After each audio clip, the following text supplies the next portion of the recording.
Hello and welcome to Net That Haul for the Double Gameweek 27 matchup show.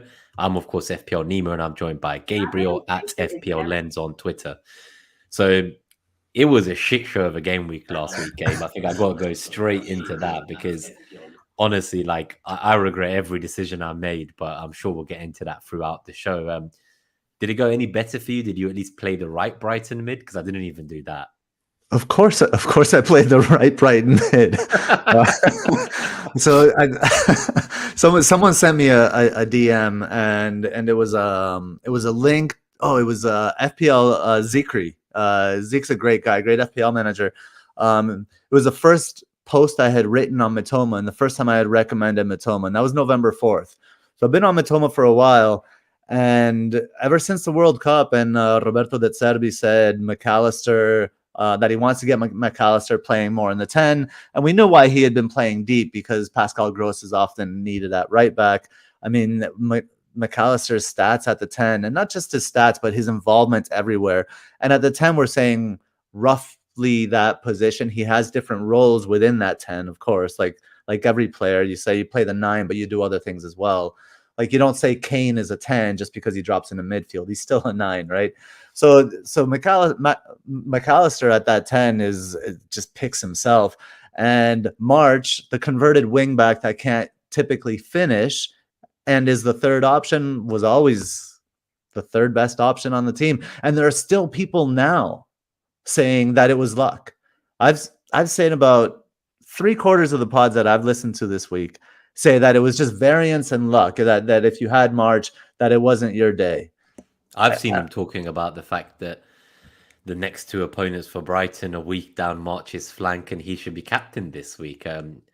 I wouldn't have even fucking owned Solly March if money was not an issue. Like for me personally, because I was going to lose 0.4 million on selling Haaland for Watkins in game week 28, I wouldn't be able to afford to buy Haaland back in game week 30. So I kind of needed that 0.3 million difference between March and McAllister. So that was the only reason I got March. Like I did not feel good about it. Like I understand like he's been doing great stats and stuff, but it's what you said that really resonated with me last week. He's a wing back playing as a winger. Like I know people are saying, oh, he generally underperforms his XG. So actually it's quite good because he's getting good stats and he underperforms it. And I get that Brighton play very well and like March can be very involved. But I do think like if it's not a hindsight thing. Like at the time, I think we said which are the best three. And I think we both wanted Matoma and McAllister. My team value is so shit and my rank is so shit. I had to like cut costs and get the fucking cheap players in every position. So that really broke me. The one that broke me the most though was actually moving on Ben White and then like celebrating when he didn't start and then he gets 7 points when Zinchenko got 1 point. That fucking broke me too inside. I think those moments, and I think that these are like, let's call them lessons from the FPL beach. It's like, look, Ben White didn't start the game, right? You made the right call.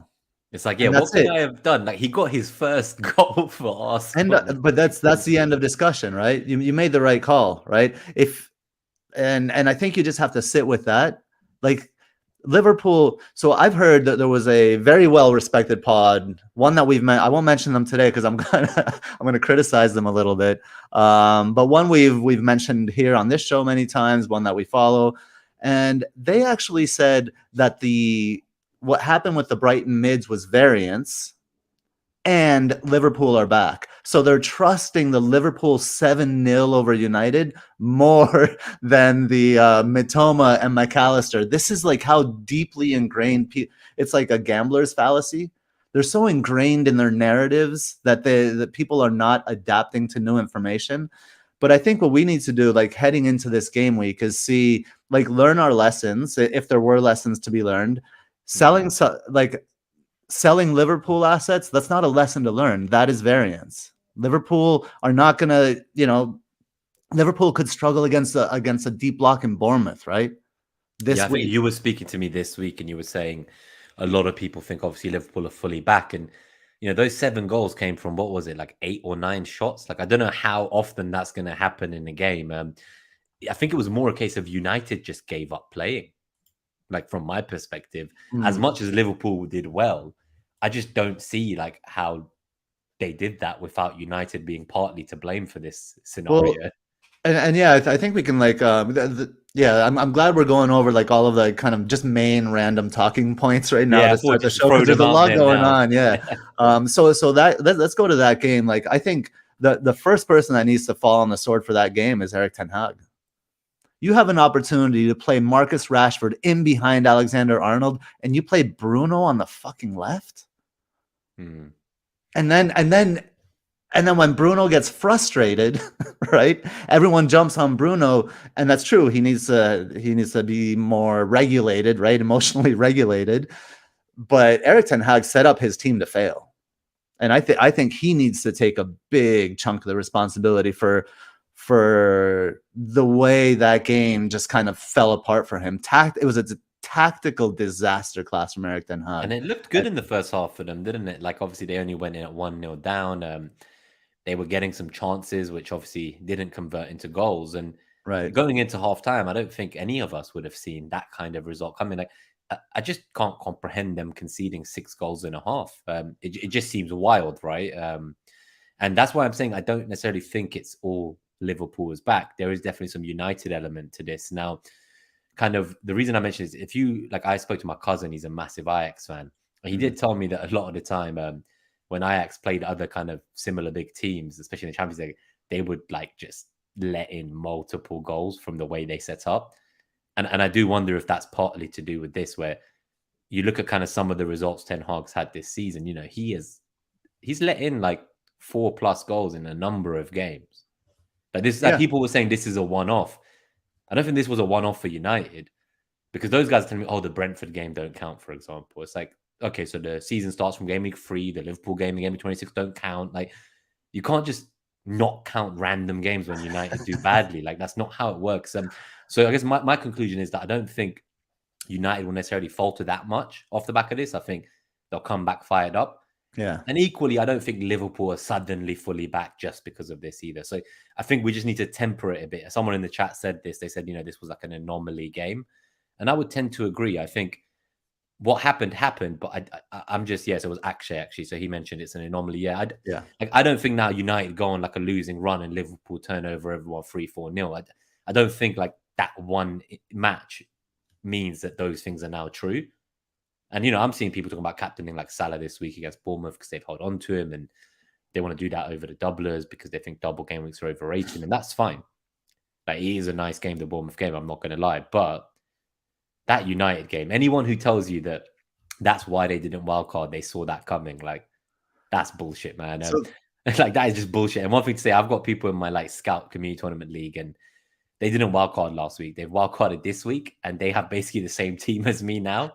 So I just feel really jealous because I feel like they gained this kind of 30 points from not wildcarding in that anomaly game. And then now they've wildcarded into the exact team I have. But those same people, I call them friends, so I'm not mocking them. But like, they were saying that the wildcard team we picked was wrong, but they've now picked the exact same team a week later. Exactly. I just think we got hit really badly that week. And what can you do? You just have to pick yourself up. I was fucking fuming. I wanted to delete the app, but I think you just got to be persistent, Gabe. Like, you just got to see it through. It's I think it's just putting things into perspective. Like, it was absolutely like the wild card backfired, right? But the backfiring of the wild card doesn't mean that the decision to wild card was wrong. That's just results-based thinking. And you have to avoid results-based thinking if you're going to stay in process, right? And if you want to keep calm and not go on tilt, And that's why the same process applies for those wild carding this week. That's why they're bringing in the same players. It was like all of the chatter and all of the like people upset and like even when we get upset, and it's hard to control that sometimes, right? We're gonna feel what we feel, but that comes from just results. And if you can just stay like I look back on my wild card and I was like, yeah, I would do it again. I'd probably do exactly the same thing. And like what backfired for me, I picked up Sanchez. Right, like again, I get upset. Like, I can't get upset because all of a sudden he's benched. Nobody knew that. Nobody knew that would happen, right? So you just like realize, look, the process is good. The picks were good. It didn't work out because of an anomalous game, as Akshay says, just to show like how anomalous this was. So I put this tweet out. Liverpool so there's been the United game and the Bournemouth game in game week 4, right? In those 2 games, they've scored 16 goals with an XG of 6.1. That Bournemouth 16, game was nuts as and well. these are the 2 anomalous games. So you can't like say all of a sudden Liverpool are back because of this anomalous game. To kind of like put a cherry on the Liverpool conversation. So I worked out some numbers and I put a subsequent tweet, and it says 35% of Liverpool's goals this season have been scored from 13% of their XG in 2 games. 35% of their goals scored in 2 games this season. Out of 26 games. Out of 26 games. That is actually fucking wild. It's and people, so what are you expecting, another anomaly? You know, you get so many if you string together anomalies, it's kind of like a thing. But is that a thing? Or Liverpool aren't going to score that many goals? Their XG is not that high. Darwin is still a bad finisher. Salah is still takes too many touches. Still too difficult for him to get in the box sometimes. I think one thing I do want to say though is like, because obviously there's been this content creator debate, and I think definitely like maybe for someone like myself where half of my outfield players were literally injured, it made more sense for me to wildcard because I wake up and suddenly I have 4 or 5 yellow flags. I can't field 11 players.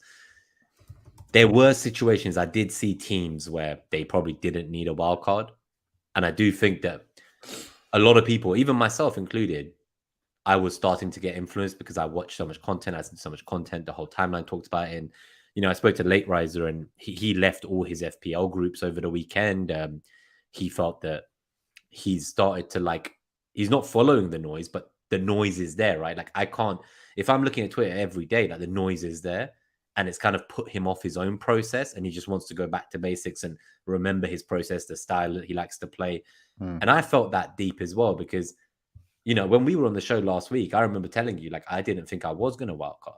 I was pretty generally okay. But as we got closer and, I've got Bueno's out and Nketiah's out, Jameson is fucking out. I'm looking at this team and I'm like, my bench is out. My starting 11 are out. I think I had Morris, though he didn't play. So it's I was like, how am I going to field the team together? So I think for me, it was my choice. But I do agree that the noise, I am going to maybe try to, for the rest of the season, do a few more Maverick things. And I'm just fed up of kind of letting the noise influence me as much because the old me, I'm quite a patient manager. I would have stuck to my plan of wildcard later. And, it doesn't matter if I only have 10 players this week. I'm so patient normally, but I got excited. I looked on FPL team. I looked at what my team would look like in the weeks ahead. It looked so much better than what I had. And I just got really carried away. So I guess what I'm getting at is that I don't think the problem is that content creators were making this narrative as such. I think there's a lot of people who just don't play their own game. They just copy someone's team. And I saw this. I actually got a Twitter request. I don't even believe they're a follower of the show. Maybe they are. And they said, if I join Patreon, will you and Mariner and stuff, post your team pre-deadline? I was like, that's not what Net That Haul's about. We're not here to share a team so people can copy. We're all just trying to talk about the matchups ahead, what the data shows, what you think from an eye test point of view. And everyone should make their own decisions and you're going to enjoy the game more that way. So I do find it's been a bit incredible, the amount of backlash against content creators, as if they somehow held someone's mouse and press confirm transfer on their team for them. There was a FPL Nymphria, she was getting death threats and shit. She had to delete her Twitter account for a few days and the police were investigating. So that's just not on. So please guys, just be kind. If you're choosing to consume content, that's great. But don't copy someone and then give them death threats because they sold Liverpool on wildcard. Yeah, I mean, and no, that's just flat out just fucked up, and that person can rot somewhere. But what one thing I will say is, we've always said we don't spoon feed people on this show, right? That's always, I don't know if I'm breaking up or you're breaking up, but I'm going to keep going with this. We always say we don't spoon feed on this show. We always talk about process versus outcome, right? And that's why we don't go over our game week. I scored this many points. We don't really get into that on this show. But one thing I'll say is I honestly don't give a fuck if anybody wants to copy anybody's team. And I don't know why people care about this. I don't care. Let people copy, and if people want to blame the people that they copy, then people are gonna be idiots. Just you can't save everybody, right? I honestly, if someone wants to like get my team ID and copy my team and do everything that I do, it honestly, it does not affect me one bit. Do whatever the fuck you want. If you want to come They'll be yell at doing me really because you badly, did that later, you can do that too. Come at me. I'll come back at you. Like I don't care, man. I don't care what gonna people do. reply to this guy when I get a chance. I will. I was gonna say, mate, like you really want to see a team reveal from me? Like I'm struggling to maintain a 6-digit rank. Like you want to pay money to see my team? Like, mate, I am not the guy to follow this year. Like last year, I had my best season in 9 years, and this year. I'm gonna take a lot from. I think I'm just gonna try and enjoy these final weeks and Yeah. test things out, learn things, try to compose myself to the noise better. And I hope I can bounce back a bit next year. The only positive thing for me, Gabe, was so in my Sky Fantasy team, I did have Salah. And in fact, I captained him, which not many people did. They all went for Rashford that day. And I am now sitting at 59th in the world in Sky. I say in the world, you can only play if you're from the UK. So that's a bit, it's not in the world. But I'm still pretty chuffed with that. 59th, first place wins £50,000 tax-free. I'm going to try for that. I've got like 10 transfers left in the game. You get a set number of transfers. So I've used a few too many, but I'm going to try go for number one. So I'm just going to focus on Sky now. I'm a Sky There you go. full time. You know you are beholden to Net That Haul as your sponsor, and Net That Haul will take a cut of any earnings if I win any earnings on any platform. I think it's in the fine print in your contract. Cool. All right, so we'll go to the philosophy now and the matchups. But I think it was good to just have just a kind of two-way chat, just see how we felt about the week, about process, about the decisions we made, and generally being kind to others. And yeah, I agree with you. I don't care if people copy. Now, quick couple shout outs before we go to the philosophy. So Blue Danube Joe, thanks for cheering in. He's going to watch the replay. We have Elron, thank you for tuning in, one of our Patreons. Akshay, one of our YouTube haulers, good to see you, mate. Claire FPL, lovely to see you too. We have one FDE, apologies. Yeah, Mariner is still traveling for work. I hope he'll be back after the international break at the latest. FPL Goal afternoon, thanks for tuning in live. Travis McKill, good to see you back. Delia, lovely to see you as well. Prince Ohakwe, I hope I'm pronouncing that right. Apologies. Nice to see you as well. And Mike Halpin, good to see you, uncle. Cone Burglar, good to see you, buddy. Just seeing if I missed anyone. K7, yep. Game week 26 fellow victim. Who else we have? FPL Sandwich, thank you for tuning in as well. And yeah, I'm definitely now starting to worry about the snow. That will be the final fucking nail in the game week 26 wildcard coffin. That will push me beyond tilt, I think. Akib, good to see you, man. Yep, it's definitely the week for ranting. Anyone else we've missed before we go? Dread, good to see Dread. And just a point on what we discussed, people need to take responsibility for their team and the decisions that they take on board. 100% agree with that, Dread. Fantasy Manager Weekly, good to see you. Yeah, so the captaincy metric, feel free to copy that. But again, if it goes wrong, then it goes wrong. But I generally go against it most weeks because I think I'm just a bit biased. I seem to think I can outdo the data, but it hasn't quite worked out for me this season. Who else do we have? Anyone missing? Duncan as well. Lovely to see you, Duncan. We actually met at one of the first kind of fests, I think it was, and there will again be hopefully a kind of pre-fantasy football fest meets this year. So normally it's on a Friday where game week 1 deadline is, and obviously fest doesn't start till like 4 or 5 p.m. So we'll meet for lunch at 12 p.m. in the Thirsty Bear and host a lunch so everyone can, especially if you're coming on your own, you can meet some other FPL fans, have some food, and then make your way to fest where you at least feel like you know some of the people in the room, and it's not as daunting as when you walk into a room with 200 FPL managers and you don't know anyone. So definitely come to the meets for lunch first if you are coming on your own. But yeah, let's get into it. And I'll be starring the questions as we go. I've already starred a couple for later, and we will answer them in the Q&A at the end. But yeah, FPL philosophy of the week for game week 27, Gabe. Kick us off. I see this week's philosopher is a fellow content creator. Yeah, that's right. So we're as everyone is lambasting content creators, not our haulers, of course. Like I've gotten no hate. I'd never get hate. Our haulers are amazing. Love you guys and girls and everything in between. But this week's philosophy of the week comes to us from Josh Landon from the Always Cheating podcast at Hail Cheaters on Twitter. We were having a discussion just regarding the wild card last week and all of that. And he wrote this. I told him I was going to use it in the FPL philosophy. He says, having restraint gets you nowhere. Now, it seems like odd week to come in with this statement, because we felt this way and last week, and many of us wild carded because we want to be aggressive and attack the game weeks, and we had a lot of the information that we needed to attack those game weeks, and it didn't work out. But I think it's precisely because of the fact that it didn't work out that we need the reminder that if you like fell asleep on your ass and you just like left a Salah captaincy, you hauled, right? But that's not how the way in general FPL or life works, right? You have to kind of like seize the opportunities, always like be mindful and be aware and take the opportunities that are there in front of you. And I think what this was in regards to the context of this quote was the game week 27 bench boost. So it's like an old maxim of wild card, and then the week after wild card, the week before you bench boost, right?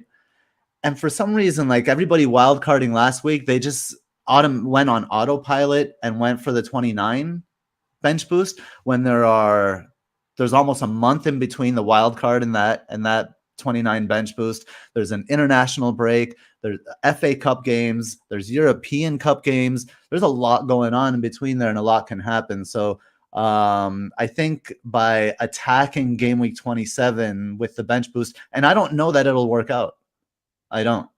It might not, right? I could fall on my face in my bench boost, but the point is that I could have restrained myself and gone with the herd, and I think the bench boost 27 is a little way to not have restraint. No, I like your plan. Mike asks, is that Josh Landon the quote, or is it Don Rumsfeld there, Gabe? Oh God, poor Josh. He's just been compared to Donald Rumsfeld. Oh man, I'm gonna have to reach out to Josh and see how he feels about that one, Mike. Akim, is this the 50 Shades of FPL? Good to see you, blue-footed Bobby, my man.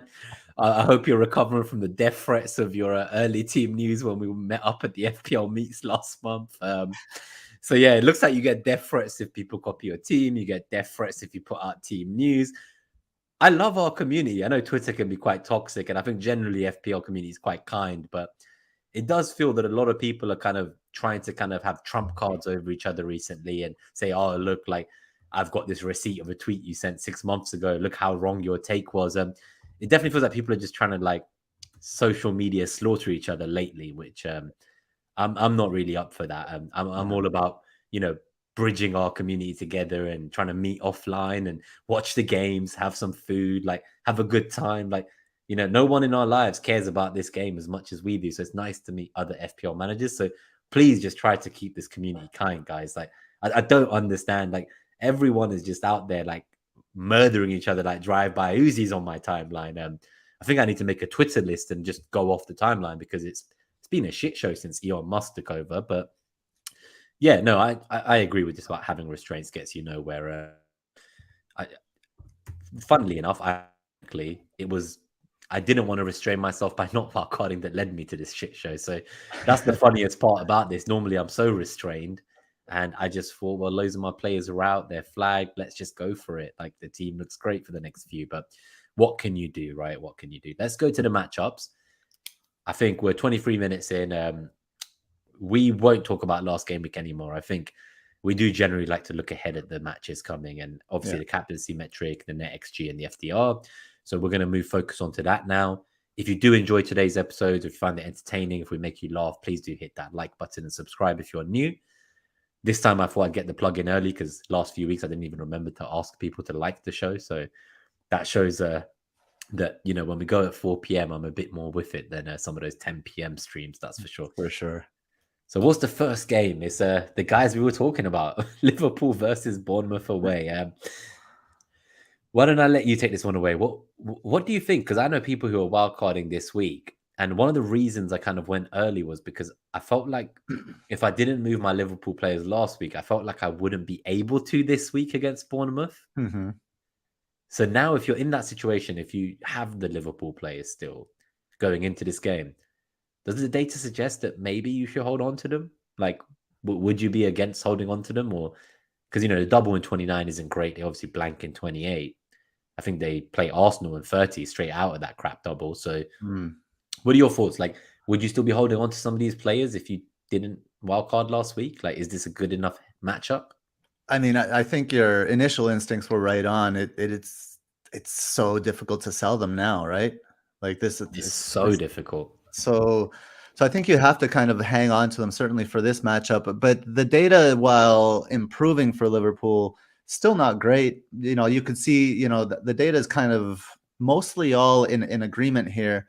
We have NetxG, Bournemouth 1.05, Liverpool 1.21. The FDR is Bournemouth 0.8, Liverpool 0.9. So in that sense, the data is in agreement. If you look at the shots goal predictor and even the shots on target goal predictor, while Liverpool does a little bit better because of their more recent performances, certainly that 7-0 is propping this up as well. The anomalous performance. It's pretty even across the board, except for if we're picking out matchups here. The goalkeeper Neto at home has been quite good, and that could make things difficult for Liverpool. The headed matchups for Liverpool is really favorable, 3.4.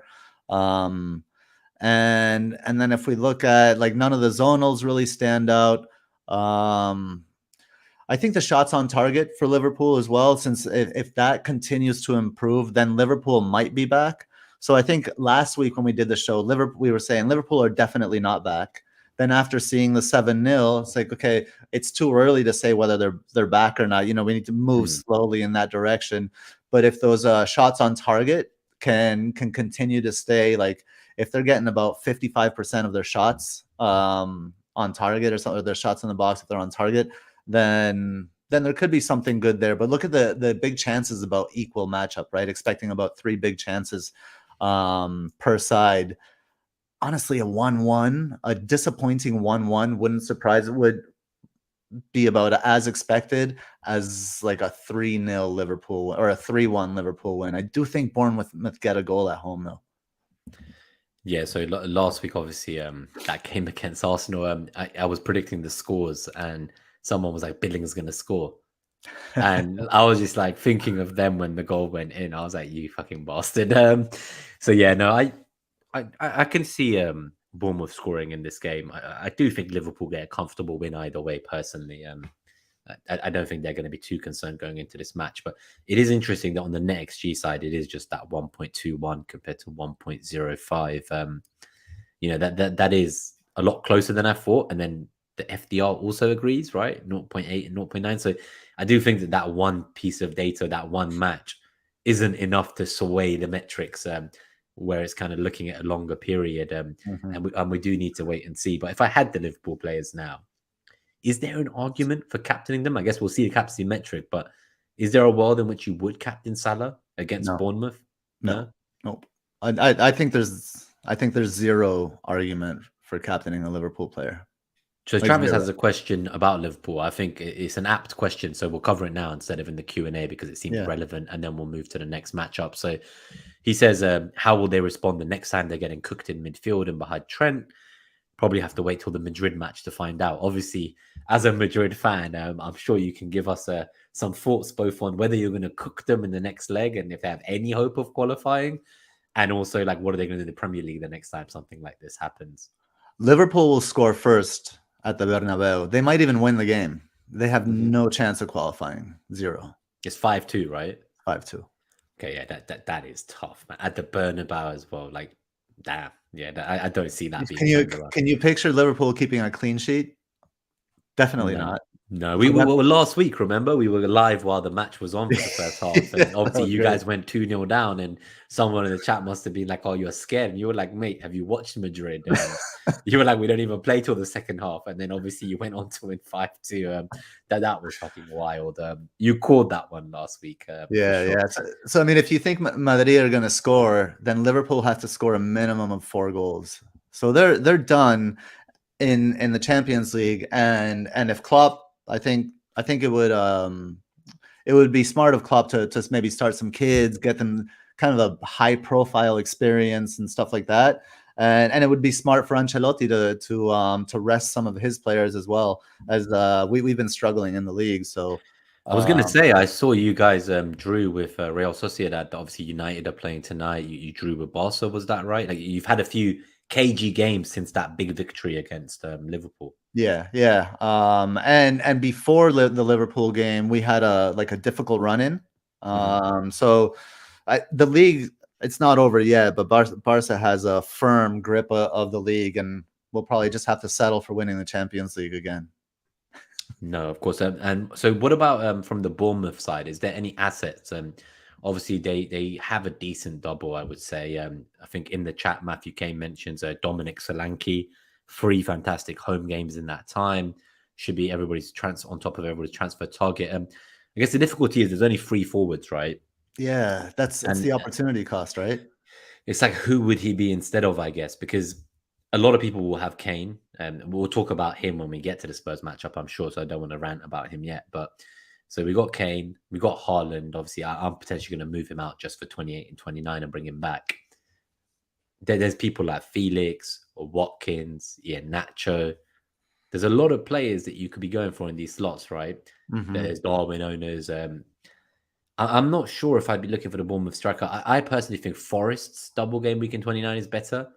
And if it was me, Brennan Johnson is someone that maybe I would actually want more than Solanke. I think Solanke has the nostalgia of he did well earlier this season for a while, but there's a reason they're priced the way they are. These kind of enabling assets. I just personally don't see a world in which I'd rather have him over, say, Watkins, who plays Bournemouth at home. Like, I'd rather have Watkins, Bournemouth at home in 28 than I would have Solanke away to Villa. Yeah, so that's just my thoughts. But obviously, like, go with your gut. And a lot of these are coin flips. Like, these are shit assets from shit teams. And you know, Zofar, we were on the Wire stream this morning, and Zofar always says, and they said it again this morning, is get the good players from the good teams. And the Brighton players are good players from good teams, and Bournemouth is, any Bournemouth player is a punt, right? I agree. Brendan Johnson is much more interesting than Solanke. Who was FPL Bluefooted mentioned Ouattara is being slept on. 28 he'll feast, and I don't disagree with that. I like that show, the Ouattara show. He's an exciting player. No, I like Blue-footed. I love him, man. We met at the last meet, and he definitely plays the game his own way. So it's nice to see him calling out some names that are not just template picks. I've seen a lot of people going against the template, and it has worked for them in recent weeks. Who else do we have? So Claire got Johnson 3 weeks ago, but didn't start him until last weekend. So yeah, you were early on that, and I think you can definitely do well with the games ahead for him. Let's go to the next match. I guess my answer here would be, I don't know if I would be selling any of these Liverpool players this week. Maybe next week, because that double in 29, maybe you don't like it so much. I would probably still hold them for this week, despite what the data says. I just think the psychological impact of beating one of your biggest rivals like that, it's going to carry through. And if they get knocked out by Madrid, which we think is pretty certain, they will only have the Premier League to focus on. Yeah. Like, it would not shock me if Salah in 29 in that tougher double outscores all the players that we want from, like, Brighton, Brentford, fucking Villa, Leicester, all these other Chelsea, all these good doubles, right? It would not surprise me if he on his own single-handedly fucking wraps them all up points-wise. So I would be in no rush to sell him, and not this week. Everton v Brentford. Spare some thought for the Tarkovsky owners. -4 is only a -2 in a double game week. Turns out that he got 0 points in the double game week and 0 points in game week 26. Can he continue that hat trick and get 0 points again this week off the back of an Ivan Toney hat trick? What do you think? He's a shit player on a shit team, so yes. Absolutely. Yeah. It's honestly, like, it's been so frustrating. He was someone I almost bought, and I just feel like I dodged a fucking bullet there. I'll be honest with you. I did that. Damn, man. Like, yeah, that's bad. Like, so bad. And it made so much sense at the time. He freed up money. So he's cheap, getting the far post headers, right? He's scoring He goals. was so cheap, man. But yeah, the data here, Brentford, NetxG says Brentford 1.69, Everton 0.91, FDR says Brentford only slight favorite at 0.4, and Everton negative 0.4. Yeah, Dred says Tarkowski is the prime example of double game week fever. Exactly. Bad players on bad teams with 2 games. What could go wrong, right? The one thing I'll say is Raya at home is bringing Everton's number is way down. Their NetxG is 0.91. I don't know, the metrics aren't really in alignment here as NetxG likes Brentford's attack much more. I'm trying to see kind of like where that's coming from. Is it the goalkeeper for Everton 0.03? Could it be partly that? No, the goalkeeper, as long as it's close to 0 and if there's a black box around it, it means there's minimal effect. Fine, okay. So the effect would be for Raya away, and that's why it's red, because it's a bad matchup for the box is red. It's a bad matchup for Everton. But I mean, this is look at the central matchup is actually better for Everton than it is for Brentford. Again, I think that's a factor of home and away. But the Brentford headed matchup, positive 2.7. You know, me, Pinnock, Henry. That's another. We didn't talk about Henry, right? And that was variance. That was just unlucky. Well, that was painful. Was it the Mbeumo early assist when he? Yeah, Mbeumo, like, I think it was harder to miss that than to score, and then Henry would have hauled as well. So I don't know. Going to Everton, I don't see this as a walk in the park for Brentford. I think they'll win comfortably, but maybe like a 2-0 comfortable. I think it depends on Calvert-Lewin for me. He's not been fit much this season, but like when he played against Arsenal, like he was just the heartbeat. Like his hold-up play and the way he gets in the air and some of those headers that he, if he got them on target against Arsenal, I'm sure he would have scored. I just really like him, but I just think he's obviously got issues staying fit. And Matthew Kane here, he says McNeil's been putting in lots of excellent crosses, and obviously like after the international break when Calvert-Lewin's back, things may change, but for this game with Calvert-Lewin probably not back then, it sounds like, then I think it will be tough for Everton. As a double Brentford defensive owner, I'm certain that Everton will find a way to score. We'll find a way. Yeah. I just know it. Like a Damari Gray fucking wonder goal from no angle. But what about Pinnock? Like obviously, like people brought him in to score a set piece goal, and he scores from like the edge of the box off his feet. Like what the fuck, man? Like what the fuck? But he's always going to be there, right? Like on set pieces and stuff. Like I had Pinnock and I went for and then I switched and I went for Henry in the end because I blame Mariner. Yeah, well, the thing is, me and Mariner had Henry, and I bet we influenced you subconsciously without realizing. No, because then Mariner got pissed off at me for telling him to go.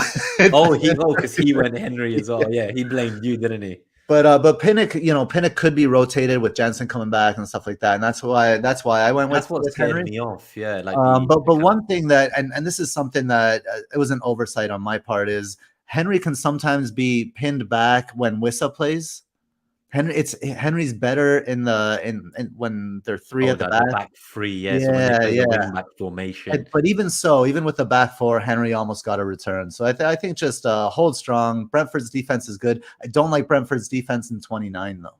I think they concede in both matches. I think in the double game week from Raya, and like if you have the Raya Henry double up, I'd say you'll to expect between 4 and 6 points. Yeah, it does not look good for me. I think just in terms of captaincy, because this will be one of the doubles for Everton, for Brentford. Where are you leaning? I know we'll get to captaincy metric. We'll talk about it more then. But my bus team currently, I've been on Tony since the game reloaded. I've already decided. I haven't full disclosure. I made my decision before last week, and it's McAllister. He's my captain. Nice. Yeah, no, I like that. Cool. Let's go to the next game. I think Leeds versus Brighton. There's a lot of fears at the moment about expected snow. I hope Leeds have a heated pitch and like the game goes ahead. But I've seen some weather forecast at like -7 degrees at 2-3 a.m. By the time the match is due to kick off, it looks like 1 degree with a bit of wind. I don't know. Like, you would think surely, like in this day and age, like that's fine, but like we don't see many games cancelled because of the weather, but there was one recently in the last couple of seasons. So this just makes me nervous. Does that put you off that Brighton captaincy, or you just going to wait till like close to deadline and see we what the we weather had forecast looks like in that we had the morning. one game at Burnley, right? Remember a couple seasons ago? Yeah. One game that was canceled, and that weather was like insane. There was like an Arctic typhoon or some crazy thing, right? What do we have?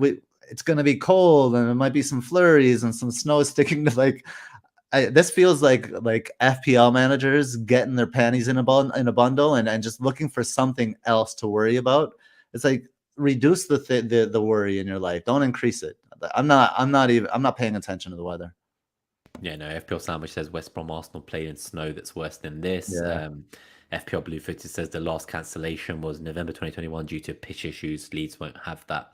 Mm-hmm. So yeah, I think I'll be like, I love you, Andy Martin, if you're listening, but I know that you started this because like weeks ago, like he was like, I'm not going to wildcard in 26 because aren't you guys worried about the potential snowstorms coming in 1 month's time in March? He started this propaganda a month ago. And he's now kept quote retweeting it. And next thing you know, like all the big accounts are like, oh yeah, look at the fucking weather forecast in Leeds this week. And oh my God, like the match might get cancelled and it's really cold. And I'm like, Andy, you have stirred up the entire fucking community, my brother. So I love you for that. But it's just hilarious in my opinion, because he called it like a month ago and the panic has now set in across the the wider community. That is just honestly madness. But yeah, so I think it's just what you were saying, like Leeds facilities over Burnley facilities. So yeah, I just think Burnley's facilities maybe weren't quite right. We are starting the questions, guys, as they go as well, by the way. So we will put them up at the end and go through them very quickly. Keep them coming. There's some good questions in there. I'm looking forward to them. Definitely. So let's see what else we're going to do. So the next matchup is Leicester versus Chelsea. And wait. Go back. Oh, there's still something you want to add? Okay, sorry, go on. Well, I mean, we need to cover. I mean, it's Leeds Brighton. Yeah, I suppose. Yeah, I feel bad for the Leeds part. I was gonna just move. I think the reason we haven't even covered the individual players in this matchup, right? Yeah, that's true. Like, I guess for me, it's just I feel like if you don't have like everyone has Brighton mids now, and it's like at the beginning of the show we said what we think are the best. I regret owning March, that's for sure. What do you think? People were saying obviously Mitoma only had the one shot last game. I still think he's just an absolute baller, right? He's like PhD Mr. Dribbler. He's like Dr. Dribbler. So for me, he's like their best player. And like, dribblers win pens as well. Yeah, so that's not like an unexpected thing. No, and if you look at the data here, Brighton 1.46 NetxG, Leeds 1.37. FDR has Brighton 2.3 with Leeds 0.4. So NetxG likes Leeds' attack more than the FDR does, especially at home. But Leeds recently have been kind of like dipping, and if you can see that in the shots model goal predictors, where 38% chance of 1 goal, 32% chance of 0 goals according to the shot predictor. Shots on target, 40% chance of a Brighton clean sheet. So I'd give it around, like, put it somewhere between that, maybe 35% chance of a Brighton clean sheet. Decent, not great, but certainly better than the fixtures in 29, I think. Regarding the mids, I don't think the data tells us anything about the mids. Like, let's look at the players, right? And if we look at so Solly March will be going up against Pascal Struijk, right? Yep. And Mitoma will be going up against Luke Ayling. Yeah. Or behind Luke Ayling if Luke Ayling keeps getting forward the way he has. So I just feel like Mitoma is going to be in more space. It depends. The Leeds aren't going to sit in their shell either, right? So they're not going to kind of need that third option. I think the first and second options will be good enough for Leeds. That being said, Pascal Struijk, he's not a great defender. He's had some good games this season, but he's not a great defender. And March can definitely get in behind him because he's not the fastest either. He's like a bigger player. So March could get in behind him. And for those considering, like Akib here, the rant man himself, he's considering March to McAllister. I think if you've made your bed, you have to lie in it. Like there are so many other transfers, like with doubles and blanks coming up. You don't want to go from one doubler to the other doubler. It's not you picking March is not a bad asset at all, and he could definitely return or certainly haul in this one. So if you're making your bed now, I mean, it's I have not been shy about saying who I like. So Well, you keep calling him a wing back, so that kind of says it all about our opinion on his finishing compared to Yeah. someone like a Mitoma or Mr. World Cup himself, McAllister or Oh, Penalty. and here's the other thing, and I think every single pod I've listened to this week, they say McAllister is not a good finisher. If he's not a good finisher, why does he take pens on every single team he plays for? The It guy seems can a bit finish. of an odd one, doesn't it? Yeah, yeah. You know, at the moment, like I think Arsenal and Chelsea are like Brighton are reserved to potentially losing him in the summer, and Arsenal and Chelsea have him like high up on their list. Like, I don't see like how McAllister survives the summer at Brighton. If I'm perfectly honest, like one of the big six is going to come swooping in. I'd rather play at Brighton than Chelsea. Money aside, of course. Well, Chelsea. we saw what happened to some of the guys, Cucurella, who made that move. And then obviously Basuma went to Spurs, and we saw how that ended up. So maybe the big six isn't always more glamorous when you can play such exciting football for Brighton. I do really like Brighton. I have a soft spot for them this season. I'm keen to see how De Zerbi gets on as well. I think he's been very good, and for a long time we've avoided their assets because they would miss that game in 25. And that's another lesson I'm going to take into next year is like, I can't believe that like we all waited till after the blank to buy the players from a team that has like a solid like 2 to 3 XG every game since De Zerbi took over. Like, it's not like he took over recently, right? So I just find that a bit crazy. I don't know why I waited so long because of one blank a month later or something. Yeah, I mean, actually, for McAllister, the one small concern I do have in this match is the effect of Tyler Adams. I think Tyler Adams is a really good player, and McAllister is a bit of a hothead, and Tyler Adams knows how to get under people's skin. So I think Tyler Adams could disrupt McAllister a little bit. That's the one risk that I would say. Sounds good. Dread saying, can we have McAllister at Liverpool? I think you guys are definitely looking for some midfielders, that's for sure. McAllister at Liverpool would be that would be sick. I think it would be better than a lot of people saying Mount would be great for that system. I think Dread and I would both probably, if I was a Liverpool fan, I think we'd rather have McAllister than Mount, but for sure, that's a different discussion. Leeds assets, obviously those who held on to Nonto, he didn't start. Do we think that that's a concern going forwards with so many good assets? Like, they do double in 29. So is he someone we move on at this stage, or like, do you just kind of hope that he's back in? No, I would move him on. That was my thinking. Yeah. I just think there's so many exciting assets out there. Yeah, exactly. You're missing out on something, and the uncertainty would be too much for me. Cool. All right. So what is the fourth game of the week? Leicester versus Chelsea. So yeah, so obviously they've reverted to this back three with the wing back system. There was talk of Reece James being on penalties, him and Havertz. So if Havertz isn't on the pitch, Reece James has penalties. Chilwell's basically playing left wing in this new system. Are they back on the menu? They obviously don't blank in 28. They face Everton. They have an okay double. Like, are the Chelsea boys back on the menu? Does Felix excite you? I think the wingbacks are the ones that excite me the most. But how often have we seen them both fit and play together in the lineup? Like, it's very rare for Chelsea that they both ever start together. And I think that's been one of the concerns for them in the last few years. I think you need to look at the progression on the return from injury, and Chilwell has been obviously suffered a pretty severe injury, and he's been eased back in little by little, playing more, getting more and more involved. And I think that progress should give should make you feel good about Chilwell as an asset. And then the other thing is just Chilwell, he's always been closer to the box than James. James's deliveries are second to none, but Chilwell shoots, right? Matthew Kane said he went for Fofana in 26. 7 points from game week 1 to 25, 14 points in 26. That's amazing. Love that. And so I would say for game week 29, right? Everyone's talking about United. So I was going to get Luke Shaw, and now I'm thinking that when I move on my Arsenal defender, I would rather go for the Chelsea defender. I wasn't going to get a defender, but now I think Chilwell's a better asset in the double than Shaw, but by far. I don't think United keep 2 clean sheets, so Shaw would need an attacking return to make it worth it. Now they can both blank in 32. So FPL Sandwich makes a good point that Chelsea, United, Brighton, and City can blank in 32. Obviously, you never know. Maybe United capitulates and gets knocked out by Fulham after what just happened, but I think that's just wishful thinking on my behalf. But if the teams that we think will win the next round win, then these 4 will all blank. And I think that's where kind of closer to the time, there's going to be a big decision to be made because the likes of Brighton and United and City as well, they will all double in 34, as will probably Liverpool with decent fixtures. So I think you get into a crossroads when you get there, and we'll talk about it closer to the time, where you might have loaded up on 3 United players or a Chelsea player and 2 United players in 29. You also have Haaland. You might buy another City player for 30 and 31. There is an argument to be made to free hit that week, I think.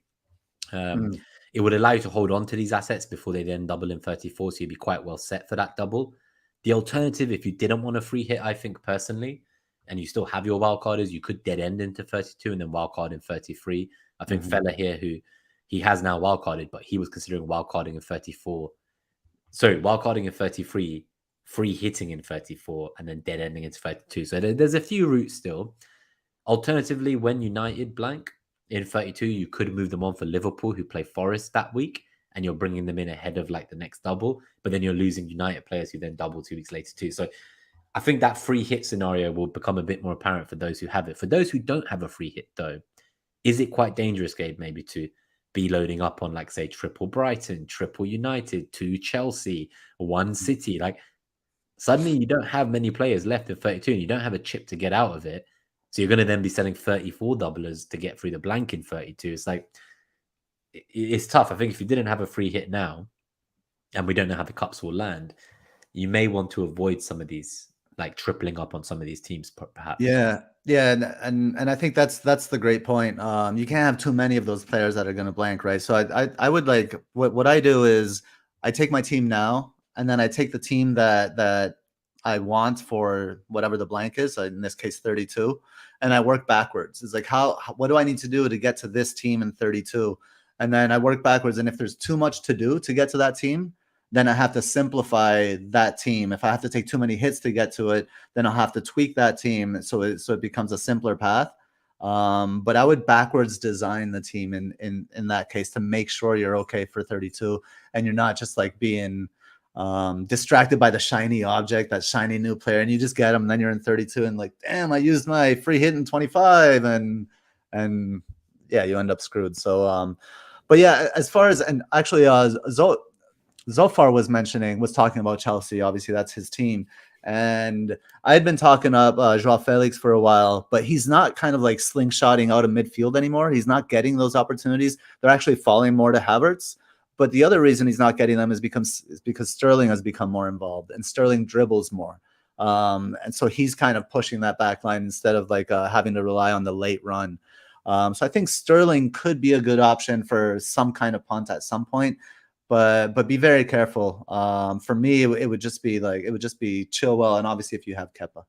What are your thoughts on Leicester? Obviously, some people went early on, like the likes of Maddison on the wild card last week, or they're looking to bring in someone like Maddison next week for one of the second, for their second Brighton mid when they blank, for instance. Any thoughts on that? And then obviously Gravy Dave as well mentions Castagna, who has Wolves in 32 when the blank happens and a decent double in 29. And Castagna was firmly in my thoughts for the wild card, to be honest with you. I just think he does have like a haul in him. He can easily get like that goal and assist in a game, whether the clean sheet comes or not. What are your thoughts on the midfielders? Obviously, Harvey Barnes, we're waiting on injury news. He went off with a bit of an injury. Mm-hmm. I still think Maddison's the best shout, but I found it very difficult to kind of have a team that was balanced enough to be able to have both Maddison and say Bruno, because Bruno was someone I was looking at. So that's what's kind of pushed me towards the Haaland to Watkins move in 28, because then I can do something like Martinelli to Bruno in 29, and then also afford to buy Haaland back for 0.4 million in 30. If I was trying to get both Maddison and Bruno, I just don't think I can fund that.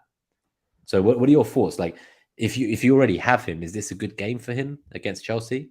Was there anything in the data for Maddison? Yeah, for Maddison specifically. I don't think so. Especially if Barnes is out, he doesn't have the outlet. They don't have the weak side runner. I don't know. Leicester, I think you have to be a certain kind of manager. I can't own Leicester players because of Brendan Rodgers. I just never trust what he's going to do, and his decisions don't always make sense. So I'm just out on Leicester players altogether. My son brought Castagna in on a punt last week to see if he gets something out of him. He's wildcarding this week. and didn't turn out for him. So Castagna, yeah, definitely could get something. Madison can always get something because of the set pieces and because of how talismanic he is for the team. But it's just not for me. No, fair. And I think if you had him this week, when everyone's got a benching headache, I'd feel much more comfortable benching Madison this week than I would benching a second Arsenal For mid. sure.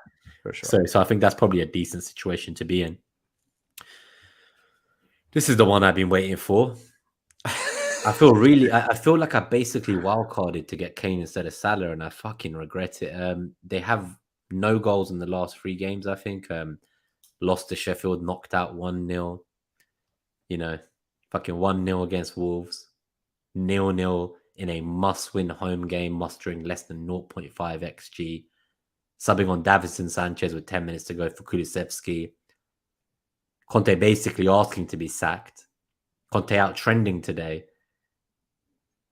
Is it reactionary for me to just fucking move off Kane despite the nice fixtures and no blank? I am so angry at myself. Like, I literally sold him in 25 saying he was not worth the money despite the steady returns because he doesn't haul and his team do not fucking create enough. And then I see he suddenly doesn't blank, and next thing you know, he's fucking back in my team. I am honestly so angry at myself for owning him, and it just feels impossible to sell with these fixtures.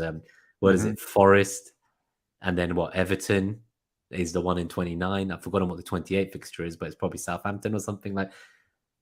Can I sell Kane before these 3 decent games? Nope.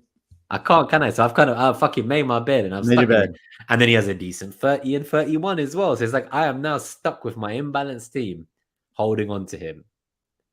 I am just so angry at myself. Do you at least see something for him in this match? Like, surely they've got to bounce back and respond. Like, the NetxG says they're going to do well, and the attacking FDR says they're going to do well. But NetxG 1.66, FDR 3.3, headed matchup 3.2. I can't sell that. You're right. I just can't. Not for a player who then blanks next week, for example. No, and it's it's no secret that I'm not a Spurs fan, right? So I'm pretty pissed off at myself that I went with Kane as well. I'm not that pissed off because I might have gone with like Joao Felix or someone like that, which wouldn't have worked out either. But the Kane pick was this just kind of like secure. It doesn't matter how much minutes, penalties, and the matchups are still there. You have Forest at home. Forest away, okay, can be a little bit tricky. Forest at home, you should do them. And the right zonal matchup, I think, lines up nicely for Kulusevski to be like maybe feeding Kane, providing chances for him. So I think you got to roll with it. Look, you got about 25% chance of 2 goals. You got a 38% chance of 2 or more goals. You just have to keep rolling with Kane if that's where you've gone. And he has the high ownership, right? That's probably where came into it. Yeah. The best part though is that if they do lose, well, he doesn't. As long as he kind of doesn't score and they lose, if they win and he doesn't score, I'll be pissed. But if they lose points and get knocked out the top 4 and Kane blanks, I can live with that as a good. Yeah. I can fucking. I'll throw FPL out the window. I can live with that. Like that, I will celebrate that more than the bloody FPL points. It's not like it gains me much. Just quickly going to respond to the Khan who's looking to start an FPL podcast. He asked what app YouTubers use. We use StreamYard. You can check that out. There are free alternatives which require a bit more customization, like OBS. So I think a lot of like the full-time YouTubers will use something like OBS to go live or to edit videos. It is a bit more work, but there's lots of free YouTube videos on how to use OBS if you didn't want to go through a paid platform. But what do you think? Some people bought in Davies last week. What are your thoughts on that? Delete your team. Yeah. I just it's a really weird situation. Obviously, some people have Porro. I think that's a bit more of an exciting pick than Davies. Yeah. But it's as soon as he arrived, Emerson decided to play through his skin. So again, I'm not so confident of Porro's minutes. So is he someone who, without a double coming up, could he make way in 29 for someone like a Chelsea or United doubler in defense. I think I would monitor his minutes. I wouldn't be selling him before this Forest game, but Right. with that kind of risk of minutes, I think Poro again is someone, and Davies as well, that I'd be looking to maybe move on. Anyone out there in the chat who brought in the reserve goalkeeper for 3.9 million? Anyone have Spurs' reserve goalkeeper while Lloris is out? Let us know if you're listening and you have him. I'm keen to know. I'm still trying to find a team that has him because lots of people asked in the chat last week, but I don't know if anyone actually went ahead with it. And finally, did you see Richarlison's interview? Very explosive interview. He said, I don't understand. I played against these teams. He said, like West Ham, someone else, and we won. And then through no explanation, Conte don't play me. This season has been shit. That was his words. This season has been shit. All right. And he goes, I've not been playing enough. This season is shit. And he was just going rage mode. Surely that's not the way to get back into the lineup. Like, Conte is not going to give him minutes after making that kind of interview, surely. I don't think he's expecting minutes. Conte's not going to give him minutes, whether he says that's that why or he doesn't say that. Yeah. So that's why he does the interview. And I mean, he's absolutely right. Like, how you're not playing Richarlison at the 9 with Kane in behind at the 10, Son on the left, like a 4-2-3-1, and Kulusevski on the right is beyond me. You can't. No, there's nobody there to win the ball. So the ball goes straight through the middle. Bentancur is injured, so there's no one there to stop it. There, you see, even Forest has a relative, like their central matchup is similar to Spurs. It shouldn't be like that, right? Yeah, so Claire says she's starting Johnson versus Tottenham, and she's not sure about starting Kane. Yeah, no, I think obviously this is a tough week from a benching decision point of view, but I just feel if you've got that 12 million burning the hole in your pocket already and he's playing at home with these data points, I just can't see a world in which I would bench him. But I imagine your alternative is to bench maybe like a second Arsenal mid, and maybe you feel that Fulham game is better for Arsenal because of Spurs' recent kind of run of games. But I don't think I could ever bench him in this game. No, you have to. It's what you said. I've made my bed. I have to just play him through these next games. Come 29, despite the good fixtures in 30 and 31, depending on kind of what double game week assets look interesting, I may just get rid of him. I've just had enough. I don't think he's worth that 12 million. I said this last time when I sold him. I'm still so angry at myself for buying him back. It was just fucking FA Cup, man. Like, why did those teams all get knocked out and suddenly the blanks disappeared in 20? I was so happy to get rid of him. I'm just so fucking angry at myself. I just can't believe it. So what do we have here? We have, just seeing if there's anything. So Catherine asked, would you bring Kane in this week if you were on a wild card? What are you thinking? I mean, it's hard to sell him with a useful free transfer, but if you're wild carding, well, let's just do a quick maybe rank the forwards really quickly for anybody on wildcard right now, because I mean, are you could bring Kane in and not have Haaland. Well, that's what I was going to say. So for me, I'm looking to move Haaland on for 28 and 29, but there is an argument to be made that if you don't captain Haaland this week, he doesn't play in 28, you're not going to captain him in 29. As long as you can afford to buy him back or you don't have too much team value in him to get back in 30, it's kind of like, do you trust Kane over these next 3 games more than Haaland in his 2 games? Yeah, and who knows how it's actually going to play out, right? But my perspective is Palace away is a good matchup for Haaland. He's going to be up against. And I think that's where Nahal says like maybe merits of wildcard 28 of 27. So you could kind of keep Haaland this week and maybe wildcard next week. I think Liverpool at home is an unbelievable matchup for Haaland. I'm not going to captain him, but I want him. Yeah. I think he's got a good matchup away to Palace. Then he blanks, as many do. Then he's got a great matchup home to Liverpool. Then he's away Southampton. Then Leicester. You can't not have him off the 30. Yeah, you can't. My punt is that I'm backing Watkins over 3 fixtures over Haaland in 1, basically. And one of those 3 Watkins fixtures is Bournemouth at home. So that's just me kind of going for a pure numbers play. Like, I'm expecting 6 appearance points from those 3 games versus 2. Now, Haaland could get a hat-trick. against Liverpool and just completely bury me. But where I am in my rank, like, it doesn't even matter anymore. Like, I just need to go against the grain and find some way to fucking climb. Like, yeah, and I mean, if we look at Kane has Forest home, Southampton away, Everton away.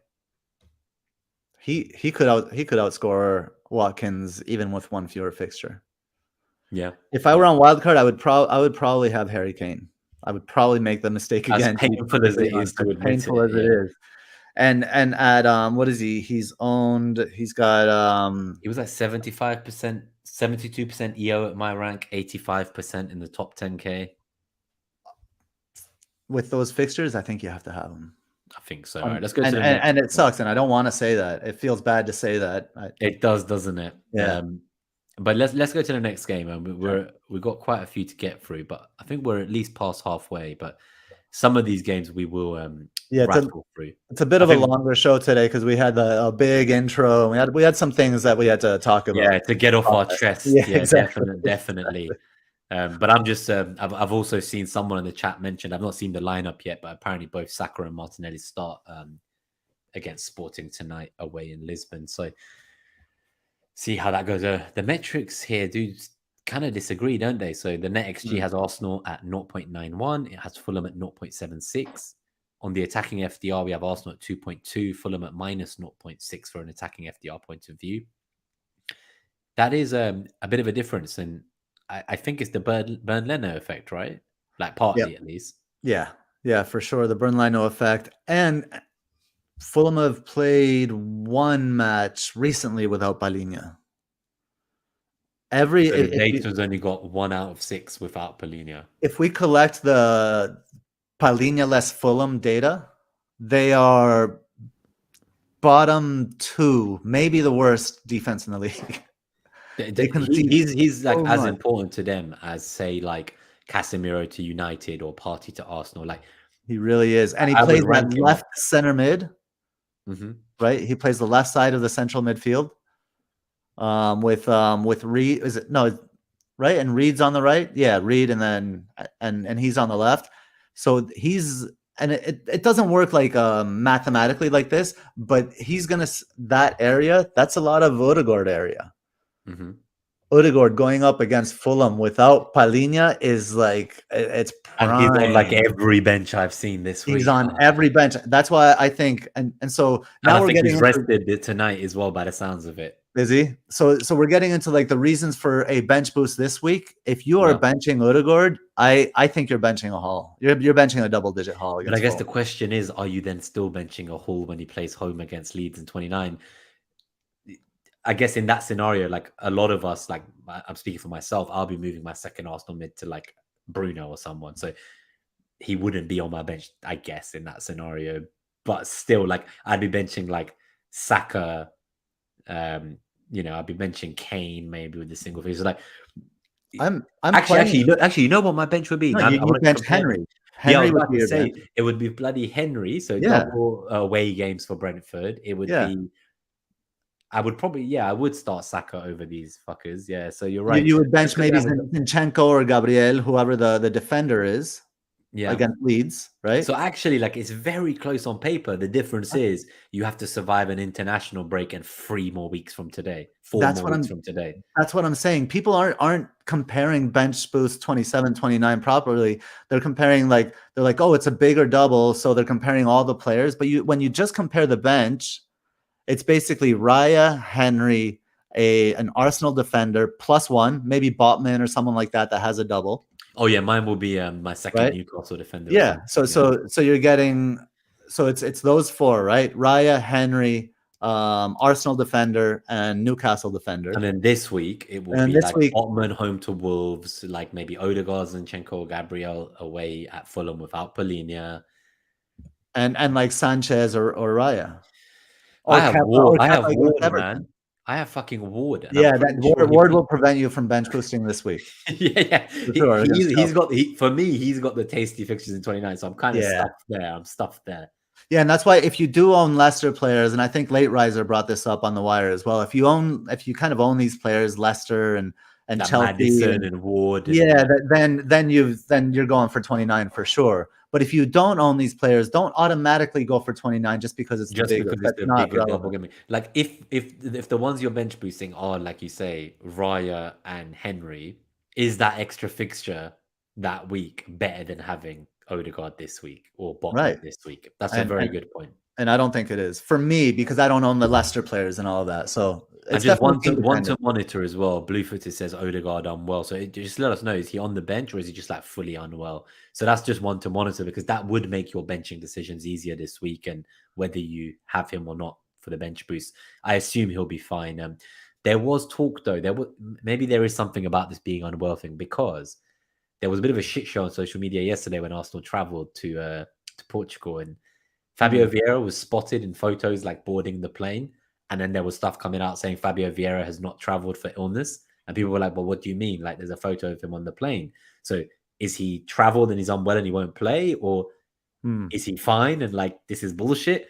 Now we're hearing a second player is unwell. I'm like, are they giving each other a cold? Like, I don't know. Like, are there a few Arsenal players that maybe are under the weather? We knew Jorginho was unwell when he played that half.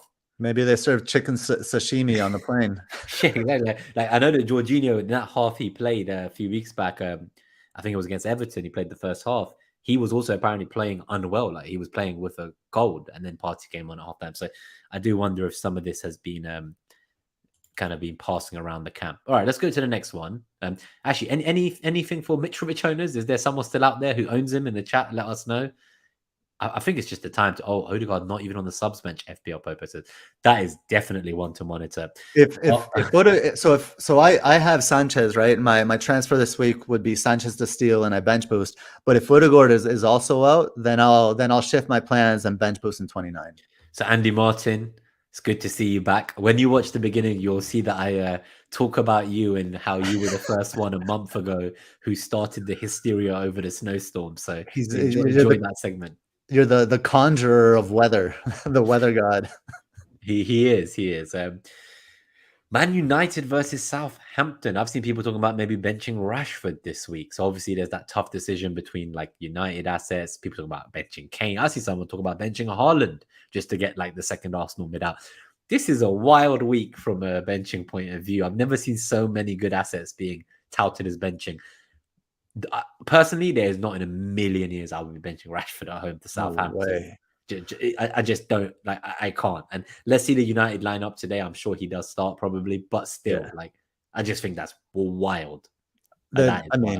Yeah, you know they're going to be angry and hungry and all of those things.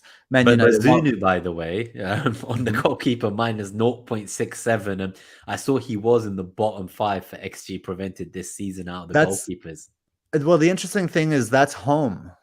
Oh, that's negative 0.67 is home, and away is pretty neutral, a minimal effect. So he's much better away, which is an interesting thing for Bazunu.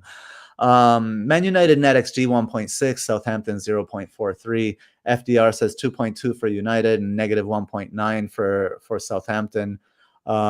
Predicted almost 11 shots in the box, 5 shots on target. Almost 2.7 big chances for United here. The shots models have shot up for United. They've been increasing lately, except for the most recent performance, of course. But I mean, 16% chance of 4 or more goals for United in this one. That's like 1 in 7.5. And that's just outrageous. That's huge. And the fact that the shots on target goal predictor doesn't fall too far behind there shows that that they're performing their stats. So I mean, United to just absolutely trounce Southampton here. I think they're very reliant on Rashford too, right? So from my point of view, like he is to an extent like carrying them to where they are. I do think that their second highest goal scorer this season after him is a DM. It's Casemiro, right? Like, can you imagine in like the Man City or Arsenal team or Liverpool team, the second highest scorer being their fucking CDM, man? Like, so I understand United have been doing well. They're probably the third best team in the country, but I do think like the hype that's been going on in the media for a few months about their title challenge, I just think it's been a bit extreme from my opinion. Like they are very reliant on Marcus Rashford, who is playing at world-class levels, don't get me wrong, but that's exactly why I wouldn't be looking to bench him. Yeah. Cool. All right. Anyone someone in the Discord asked, so I'm gonna just put it from now because it's relevant to this, I believe. They essentially Don Black Dragon asked, has Perot lost his place? I was gonna transfer Perot out for a Brighton defender for Estupinan or Dunk. I heard Estupinan could be a minutes risk in game week 29 because of international travel. If you had Perot now, would you move him regardless of whether he's lost his place Yeah, to for get sure. that Brighton doubler? Definitely. I No think question. so. And yeah, like that's why like he's not sure if to bring Dunk or Estupinian in. Estupinian is by far the better asset. I mean, it's not even close. But yeah, if he goes to Ecuador, I think the last game Ecuador plays is on the Tuesday. I think it's So in Australia on the other side of the world. and it's on the other side of the planet, but he does have several days to get back. What I love about Estupinian is he gets the attacking returns. He can, because of the crosses and the chance creation, he's on the bonus, and he doesn't play the full 90. So I love that he's pulled in like the 73rd minute. Try get a cheeky clean sheet before Yeah. he gets wiped. And it's happened once this season, so I think it could happen again. He's by far the best. I went with him over Dunk on the wildcard despite the international travel news. I might be mistaken in this, but if you know better, let me know in the chat. My understanding was that Ecuador play the same opponent in both the friendlies and the international break. Yeah. So that game on Tuesday, they're going to play Australia, I think, and they will have already played them a few days before. Yeah. So there is every chance the manager just plays him in the first game and says, oh, yeah, like, I understand you want to be back for Brighton. Like, it's a long way to travel. I'll play you for the full game in the first one and you can rest in the second one. Maybe the manager wants to see his squad. Like, yeah, why would he play him in two friendlies against the same opponent twice in a few days? So as long as that fact, which I read, which is that it's the same opponent both times, is right, which I'm hoping it is because I've now put it out there. Fine, exactly. So like all this stuff about he plays on Tuesday, he might not even play that game. We've seen this so many times in friendlies where someone goes on international travel and they get released early before the second or last game of the international because the manager's like, yeah, I understand you have big priorities here. Your team might get Europe if you go back and you stay fit. Yeah. They play Australia on the Friday and then they play Australia on the Tuesday. So yeah, in my opinion, and that's why I still went with Estupinan at the time, was I just don't understand what manager for a friendly would play him in both. Like, just why? Just like, is he crazy? Like, why? So yeah, that's my opinion though. So yeah, I agree. If you think he will play the second game, then maybe don't buy him. But I just think that he's way more explosive for me. All right. We'll talk about United more in the weeks ahead. I think when we start to look at kind of double game 29 and whether we want to get their assets for that. At the moment, I just think Rashford's a lock-in and we might want to look at the likes of Bruno and Shaw as we get closer to the double. Any final thoughts on this game, or are you happy to move on? Move on. Cool. We've got 4 more games to get through. I think some of these we might have to be quicker about, like West Ham versus Villa. I think West Ham versus Villa, let's definitely talk about this. But, you know, Ollie Watkins, he has been frustrating over the years. But I do feel that, you know, with Danny Ings gone, the X minutes are there. He's got the penalties. Like, he just feels like a nice asset to own. And if I was wildcarding this week, like someone was saying, that's where like I do question what could I do with that money if I had him instead of Kane, for example. Yeah, I think Watkins is a good player, and he's kind of like extracting production out of low XG, which could be a good thing, could be a bad thing, depending on how you want to look at it, right? He has a nice low ownership, yet he is a talisman and he's on pen, so he could kind of like kind of boost you up the ranks. But the data kind of like comes in. Well, we'll get to that in just a second. But the data doesn't necessarily agree. Aston Villa in the FDR is a -2. West Ham positive 0.7. NetxG damning. damning, but NetxG is the opposite, right? If you look at Aston Villa 1.13 compared to West Ham 0.98, so it sees it as quite an even matchup. But what's holding West Ham down is, again, the goalkeeper Martinez away, taking 0.35 off of West Ham's raw NetxG score. I do see them as you know, West Ham. You know, I was saying that Watkins kind of extracts production from low opportunities, low XG and stuff like that. And that comes to bear in the shots goal predictor. You see how Aston Villa is all red, 43% chance of a West Ham clean sheet. And that's probably where Mariners -2 FDR for Aston Villa is coming from. So I think there is a risk going with Watkins. But and then for West Ham, just flip over to West Ham. I think I got Bowen on my wild card last week. I think he's a great option this week in a really nice matchup. And what I'll say is Bowen in the double better than Bruno in the double in 29 is better than Bruno in the double in 29 in my opinion. Yeah, that's something I'm gonna have to think about, because the way I set up my team, I can afford Martinelli to Bruno and then like Zinchenko to Shaw. But then I can't really afford to get to that Chelsea defender. And if suddenly the Chelsea defender looks more appealing by then, I need to keep my mind open to the likes of Bowen and Maddison as a cheaper option than Bruno. And if I am looking to maybe avoid that free hit 32, that would also make sense, because then at least I'm getting like a player who does play in 32. So I am definitely open-minded about not going for Bruno. Not only does he play in 32, but he plays Bournemouth in 32. And I think that makes I think that makes Danny Ings an option over Ollie Watkins. And I think that's someone that people are going automatically to Watkins because of the recent production. But Danny Ings, a blank. Does Danny Ings play in 28? No, not in 28. So that's maybe you could get to him in. But maybe you could get to him in 29. So if you're willing to hold off, like if you don't want to, like say I'm doing Haaland to Watkins in 28, I could play with one less player and do Kane to Ings in 29 instead. That's what we're thinking. Ings, Southampton home, Newcastle home in 29. Then they're Fulham away. Then Arsenal, which is a tough one. Then Bournemouth. It's a nice run. That's a tough debate for me. For Ingsy, 6.4 million.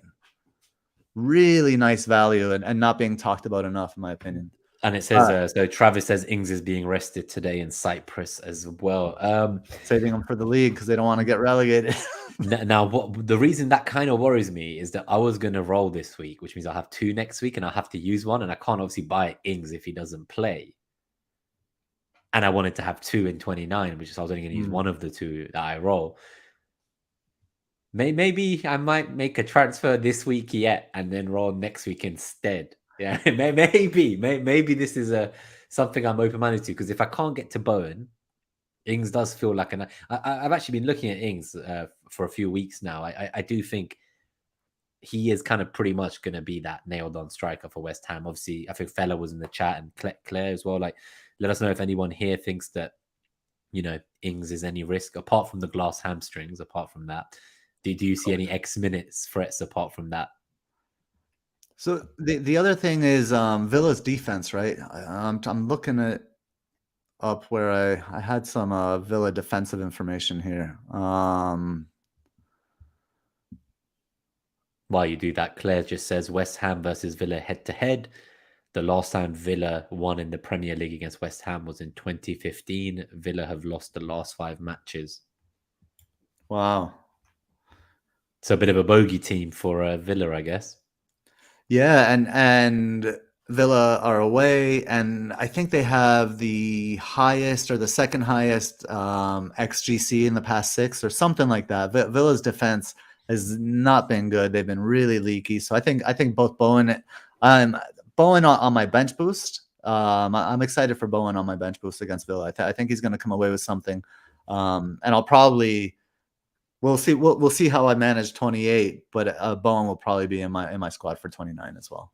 Yeah, so you probably won't move him on to like Maddison in 28. You're willing to just soak that 1 week without Bowen for the 2 juicy home fixtures in 29 and the blank if 32. Cool. Let's go to the next game.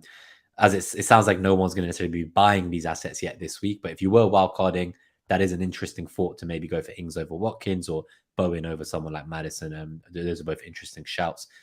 Newcastle versus Wolves. So I will definitely be playing Trippier this week ahead of Zinchenko, especially as Zinchenko starts tonight. I am benching Botman at the moment. Is there an argument to play him as well, or that's kind of part of where the bench boost this week comes into it, isn't it? Yep. Yeah, I don't want to bench a Newcastle defender against Wolves at home. No way. Look at there's 42% chance of a clean sheet for Newcastle, according to the shots goal predictor. Shots on target, even better at 57%. Say split the difference, you're looking at about 50% chance of a clean sheet. Is really nice for Newcastle at home. Newcastle attacking numbers have been taking a dip. We have seen that, and I think a big part of that is Callum Wilson. He's not been in good form. I He's expected been Isak. struggling, hasn't he, in front of goal? I Yeah, think maybe the manager and himself, they've both spoken about like they need to get him going, and like obviously goals bring confidence in strikers. They're like buses. Once the first one comes, you'd hope the rest follow, but he is yeah, definitely struggling. he is. And I mean, goals bring confidence, but what do you do in the meantime? You're just okay with your team not scoring. You play. I thought he'd play Isak last week. He didn't. And then Callum Wilson missed the sitters. I think Isak would have scored, but I think Isak will begin to start for Newcastle, and their attack will begin to shape up. What's interesting here is there are two matchups in this one, according to the metrics here, that are really interesting for me. And one is the big chance matchup for Newcastle. Three big chances for Newcastle. I think they'll score at least two of those. So I see at least 2 goals for Newcastle. And the headed matchup, 3.3 headed matchup. This just lights it up for Trippier. Sending just his delivery, right? Set pieces, corners, even in the gameplay. So I like Newcastle here quite a bit. Yeah, no, I think I'm not going close to their attack. They are one of the 4 teams that have the most fixtures left to play for the rest of the season. They could double in 31 alongside Brighton. They obviously don't blank in 28 either. Their double in 29 is not so bad either. So I think from my point of view, the double defense is the way to go for the time being. But again, like if Wilson starts to come back into it, or if Isak starts to take over that spot, he could be someone you look at in 29 if you weren't so convinced by the likes of Watkins and Ings and Felix and Iheanacho. Or for future doubles, Or like for 31 even, yeah. So Yeah. maybe that's somewhere you can go. But I think beyond that, again, like I can't imagine many are looking to buy these assets. Anything to say about Wolves? Bueno looks to be out with a bit of a hamstring issue for a while. Obviously, I had him and got rid. I don't think Wolves is a team I'll be looking to invest in for the remainder of the season personally. But yeah, again, they're not a team that I'm looking at. So let's go to the next one. We've got 2 more matches to go, including the big double game week matches. So Brighton versus Palace, the second Brighton game of the week. Palace are struggling. I think their position in 12th flatters them in the table at the moment. If they don't fix up soon, they are going to start falling down that table very quickly. They have some tough games to come away at Arsenal as well next week. So this is really bad for them. Like they're in a really bad position right now. Really bad. Like, is there anything you put that down to? Like, I mean, all sorts of things. I mean, Palace are really bad. That the data for Palace is really bad right now because they've been playing without Saha and without Eze. For some reason, I don't know why Patrick Vieira. Now that Saha is back, Eze is playing again, so he'll only play them together, which is really strange. I don't really understand that. I mean, Palace are a hard avoid. There's not much to talk about there except for how Brighton match up against them. So yeah, I think Palace obviously double this week, so they are a doubler as well, which I didn't mention at the beginning of the show. I've almost spoken like only Brighton and Brentford double, but they are a doubler. They do play in 28. I think the fact they don't double in 29, that's enough to put me off. If Zaha would be the only one I'd even be remotely interested in, but the fact he doesn't double in 29 and the way Palace are playing right now, I think is a hard avoid. So I think let's definitely focus on the Brighton side of the matchup as well. Yeah, I do think Zaha could score in this rivalry game. But on the Brighton side, 1.68 NetxG to 0.34 for Palace, and that's largely thanks to the goalkeeper at home, and this is mostly Sanchez data. So if Steele is a better shot stopper than Sanchez, maybe that might even improve or at least hold. I'm making the transfer as long as there are no other injuries today or in Europe or anything like that. As long as Odegaard is nice and healthy, then I'll be making the transfer of Sanchez to Steele for my bench boost. The FDR looks at Brighton 2.2 minus 2.8 for Palace. So basically in alignment with NetxG here. The metrics all agree.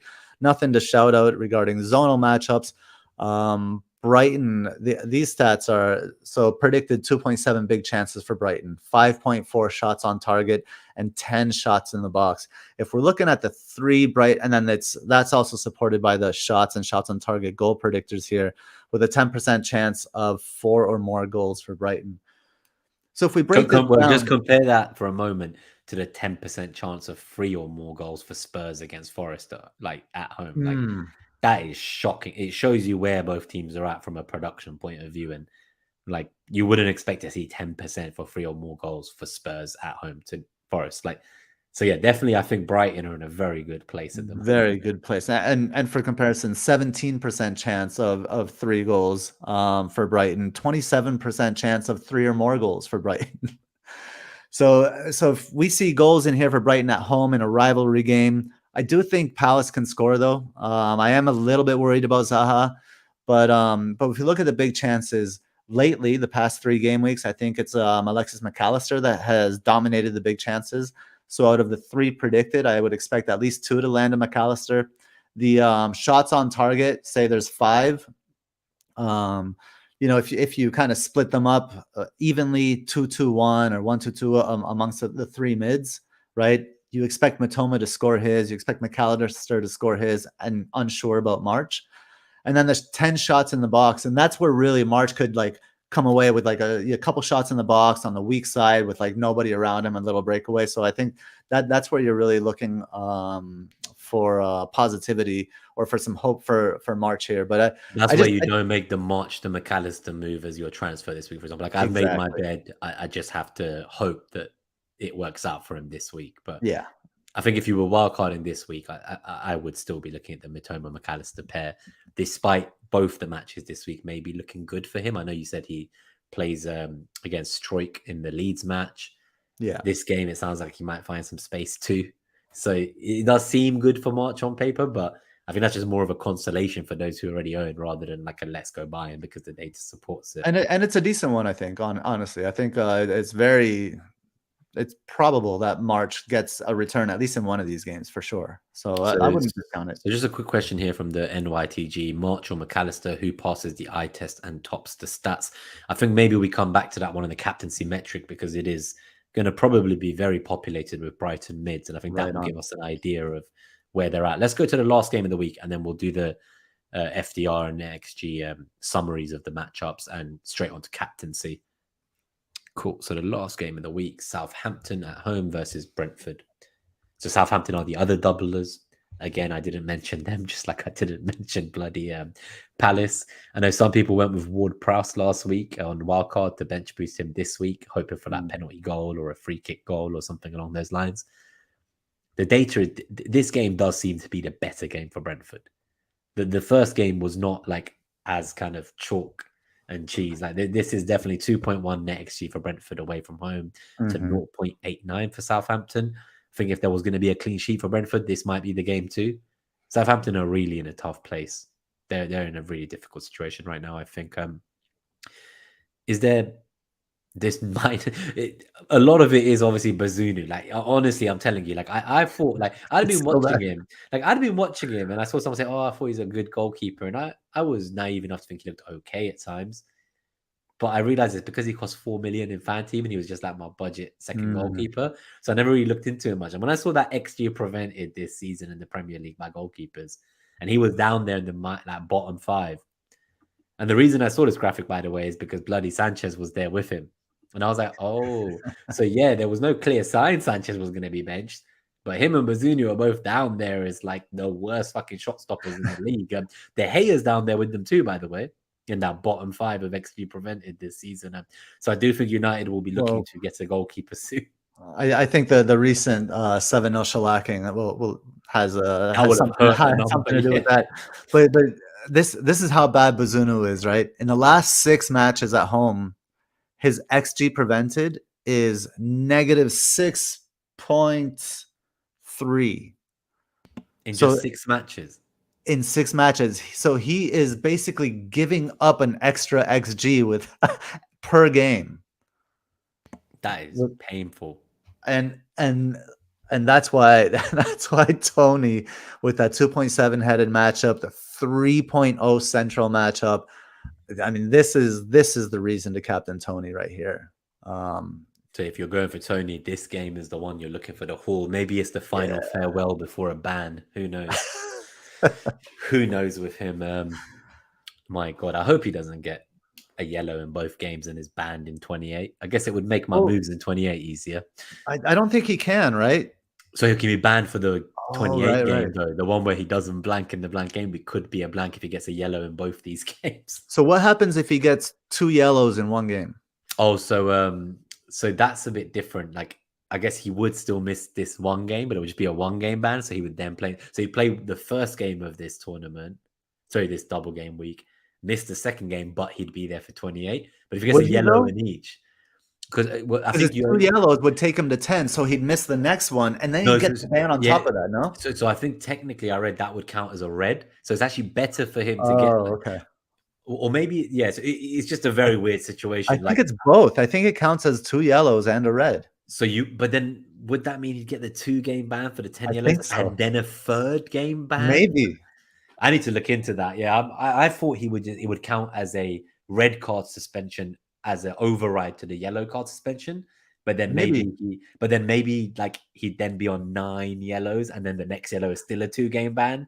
Yeah, So I don't. It's too much in the weeds. if anyone in the chat knows how that works, do let us know. I don't think Yeah. many players have been in that situation in my team. Should we go to the summaries and the captaincy? I think that's the main thing. So we've got quite a few questions as well that we want to get to. So I think we just probably move on, and we'll talk more about Brentford in the next sections anyway. So these are the matchup summaries. I'll let you go through kind of like the top 5, I guess, in terms of the attack and defense. Then we'll look at NetxG, and then we'll go straight to the captaincy metric and questions, so people can go and see whether Arsenal can do it tonight and find out if Martinelli and Saka and Zinchenko stay safe out there tonight, hopefully. Yeah, just really quickly on the attack here, standout attacks. You have Spurs 3.3. You have City 2.5. And this is just for the, I don't think, they're not The individual matches. Yeah, these are the individual matchups. But if we're aggregating, right, Brighton a 2.3 plus 2.4, so 4.7 for Brighton, obviously jumps out, right? And then the attacking one for Brentford, less so. It's only, if you add them up, it's 1.4. Which is actually a lot less than City, United, Newcastle, Spurs, Arsenal. And that's why I'm leaning towards a Brighton captainer instead of Tony, despite that nice Southampton fixture. Yeah, no, that's fair. I'm just seeing if there's anything defensively. I guess we got here Spurs as well, 2.9, Newcastle 2.3. We have Man United 1.9. We have Brighton 2.8 in one of the matches and minus 0.4 in the other, but it's still good as an aggregate. What about Brentford's double defensively? 0.4 and 0.0. Not great. And this is the better fucking double defensively than 29. I am starting to get nervous on this bench boost. When we get to 29, there's going to be a lot of red for those, for like Brentford, for a lot of those doublers. It's going to be a lot of red. It is. So let's go to the NetxG summary in case anything is slightly different here in favor of Brentford compared to Brighton. So we got 1.69 for Brentford in the first game and 2.1. So this is a bit more promising. It's about 3.8 for Brentford for the NetxG. Right. Compared to that 3.8, we have Brighton on, let's say, 1.5. And what's... Oh, no, this is the aggregate already? Or is just Brentford? Do you see Brighton a second time? No, it got cut off. Oh, Brighton. Yes. So Brighton's 1.5 plus something. So I'll get up. Yeah, while you get that, I'm just looking. So 3.8 for Brentford is the aggregate. Brighton is 1.5 plus 1.68. So like 3.2. So it is still better. Yeah, so it's still a bit better. All right. Should we put the jingle for the captaincy metric? And then once we've put that on the screen, we will have the showdown. We will see whether Tony beats out the Brighton mids to top the metric, or if a single game weeker manages to sneak in. Drum roll. Drum roll, please.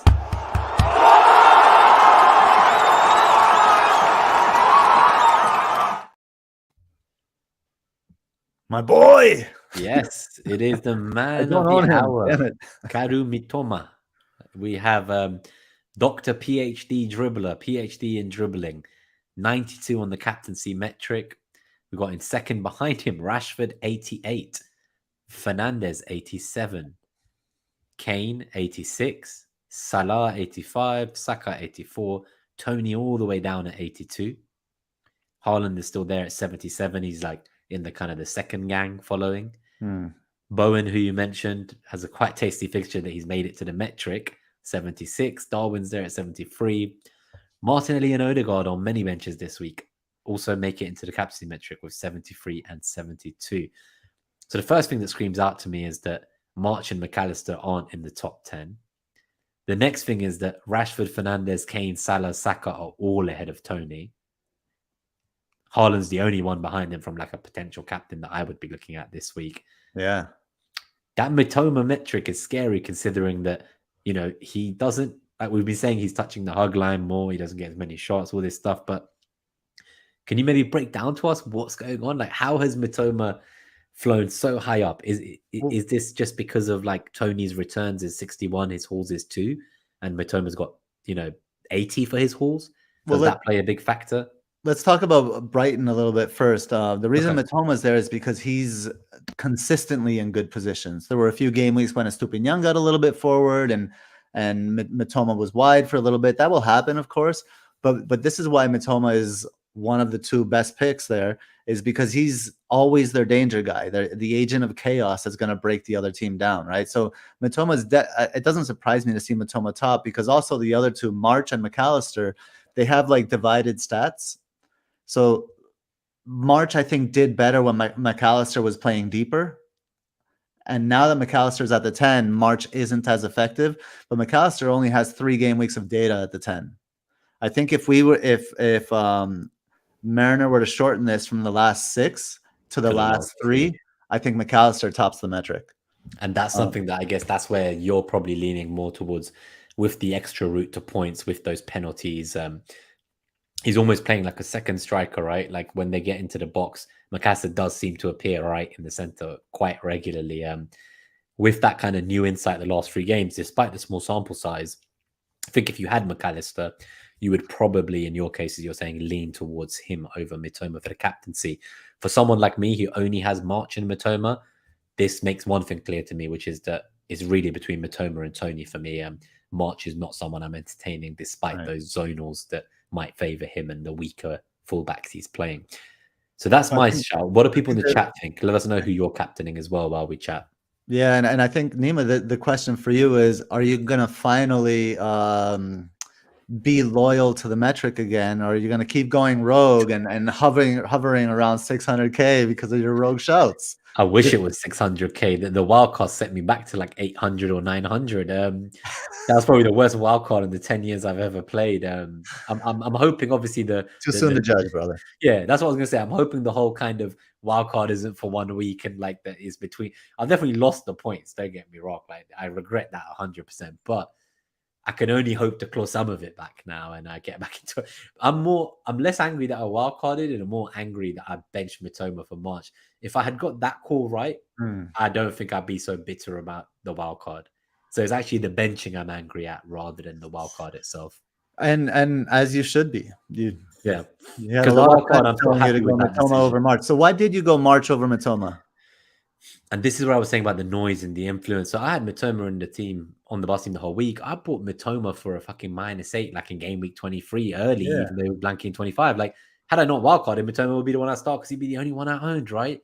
He was the one I really loved. He was my favorite Brighton mid. I didn't even think March was good. And he had the higher EO, which is so different to my normal play, right? Yeah. And I think I just got sucked into this bullshit from people who are like, like March is always there. He's getting so many volume of shots. His numbers are insane. And I blame myself here. I like to watch matches a lot, watch match of the day. And I hadn't watched Brighton as often as I should. And I've always thought Mitoma's their best player. I keep saying this, but I just got sucked in. So I read too much and I just thought, oh, Mitoma's blanks for me the last 2 fucking times I relied on him. Let me roll the dice. So it was more like I was bitter about previous times he didn't get goals for me. When I finally brought him in, and then despite the blank I brought him in, he didn't get me points. And then I was like, this is my shiny new toy. I just got March on my wild card. I'll play that prick. So I am still livid about that because that is all on me. So, well, I think it's also, and this is where I think the criticism on content creators is valid. Like, you can't come out there and shout out a bunch of stats that have happened in the past 12 game weeks when things in the teams have changed, right? So you see, like, there are posts like, oh, in the last 8 game weeks, March has all these stats and it's much better than everybody else. Yeah, but things have changed, man, in the last month. So like these, and I think you got sucked in by that kind of noise. And I think content creators need to take responsibility for these bullshit takes that have nothing to do with football, that have everything to do with their own fantasy teams. They have March because March had the stats. So they want to promote that narrative, even though it makes no football sense to do so.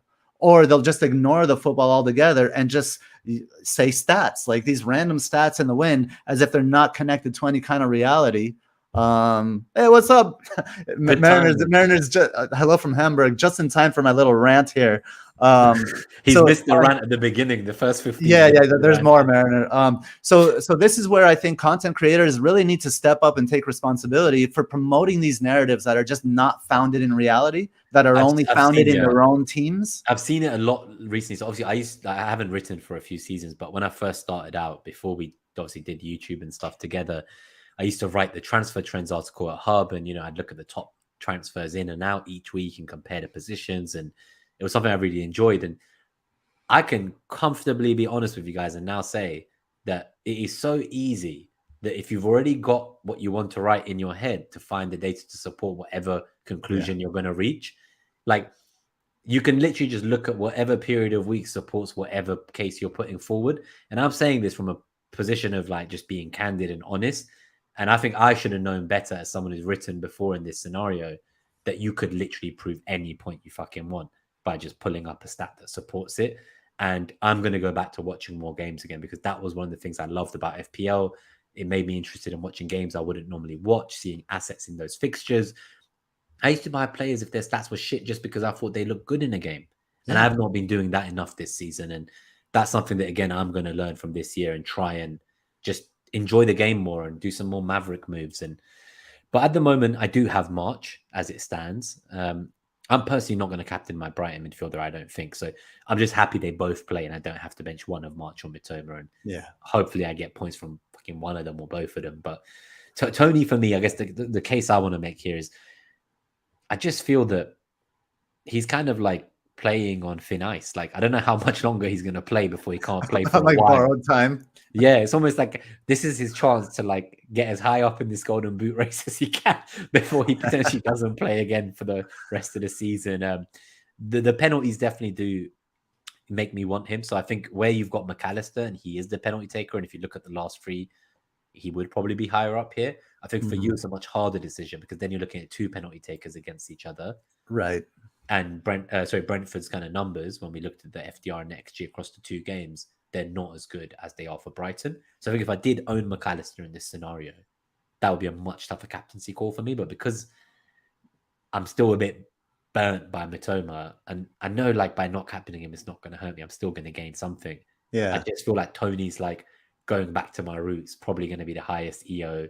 He'll be over 100%, I think. Tony should be over 100% EO. So and that is your roots, right? That's your comfort zone. That's. So I should go back to how I normally used to play when I was doing well. Exactly. You should. You should. So that I can stop blaming content creators. And from my side, as well, apologies to anyone who did wildcard last week. To be fair, on the show, I was pretty much saying I wasn't going to wildcard. So I think we were quite even, right? Like, you were going to wildcard, I wasn't. So I think we had both parties present and we made our cases for it. I then got sucked into wildcarding anyway as soon as I saw all the flags for the likes of Nketiah, James, Bueno. Like, half my team went missing. That made me panic a bit, I'm not going to lie. And seeing that United fixture for Liverpool also made me panic a bit. But I regret all of that. So let's answer some of the questions. We're going to do the questions quick fire just because the match has started now. But so the first one was from Combe. Are we going to start looking at Chelsea assets now? I think the answer is definitely yes. I am definitely now looking at one of their defenders over Luke Shaw in 29 personally. How about you, Gabe? From a quick fire perspective, is Chelsea assets something you're looking at? Are you still thinking about them? Yep. Chilwell over Shaw for 29. Yep. No, agreed. Just a few comments in here. So the next one was, I think one FDE does make a point. The record at Anfield for United's poor, 1 goal in the last 5 Premier League games. And although it might be an anomaly game based on this season, it's perhaps not an anomaly game in terms of United going to Old Trafford where they do struggle. You would have thought that a new manager and 300 million later, they would go back and they do better than they did last season. But I mean, clearly, any 7-0 anywhere is an anomaly. that doesn't happen in football, right? Yeah. Like So yes, it's anomaly. a rare, it's an anomaly in that sense, but maybe not an anomaly in the sense that United do struggle at Yeah. Anfield. Yeah. I think True. that both can be facts. Like Both can be. just Yeah. because that True. one's true doesn't mean that it's not an anomaly of a match this season. Correct. So Ekaterina asks, is it worth Haaland to Kane for a 1-week punt or better to invest in a double up of Brighton mids ahead of Wildcard 28? I think with Wildcard 28, where you could then just get Kane for that fixture in 28 if you want him still then, I would be going for the double Brighton now and then dealing I with agree. that problem on the Wildcard. What else do we have? We have a lot of these were just comments. So K7 asked, what do you guys think of this bench boost 27? Kepa, Saka, I think that's Zinchenko. I think that I thought that might have been like the Brentford midfielder, but no, that's Jensen, not Zensen. Not Yeah, that's Zinchenko, just spelled with an E. And Botman. I'm just trying to think who you're playing instead of Saka, because normally there'd be like a second Arsenal mid here. So, and if you had Maddison, then he could have Rashford, Salah, 2 Brighton mids. Yeah. All right. Fair. I think this is a bit more appealing for a bench boost to me than if it was like Martinelli on the bench, for example, which I have. I think there's a great bench boost. The only thing I don't like about it necessarily is Kepa.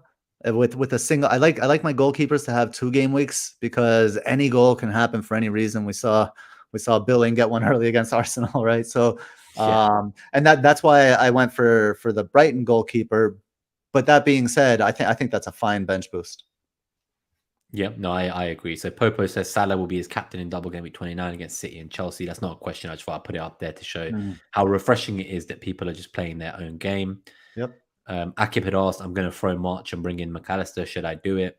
No, I didn't think it's worth doing. But again, like it depends. Like if you're looking at the teams you want to build towards and that use of the free transfer doesn't harm you so much, then maybe it's okay.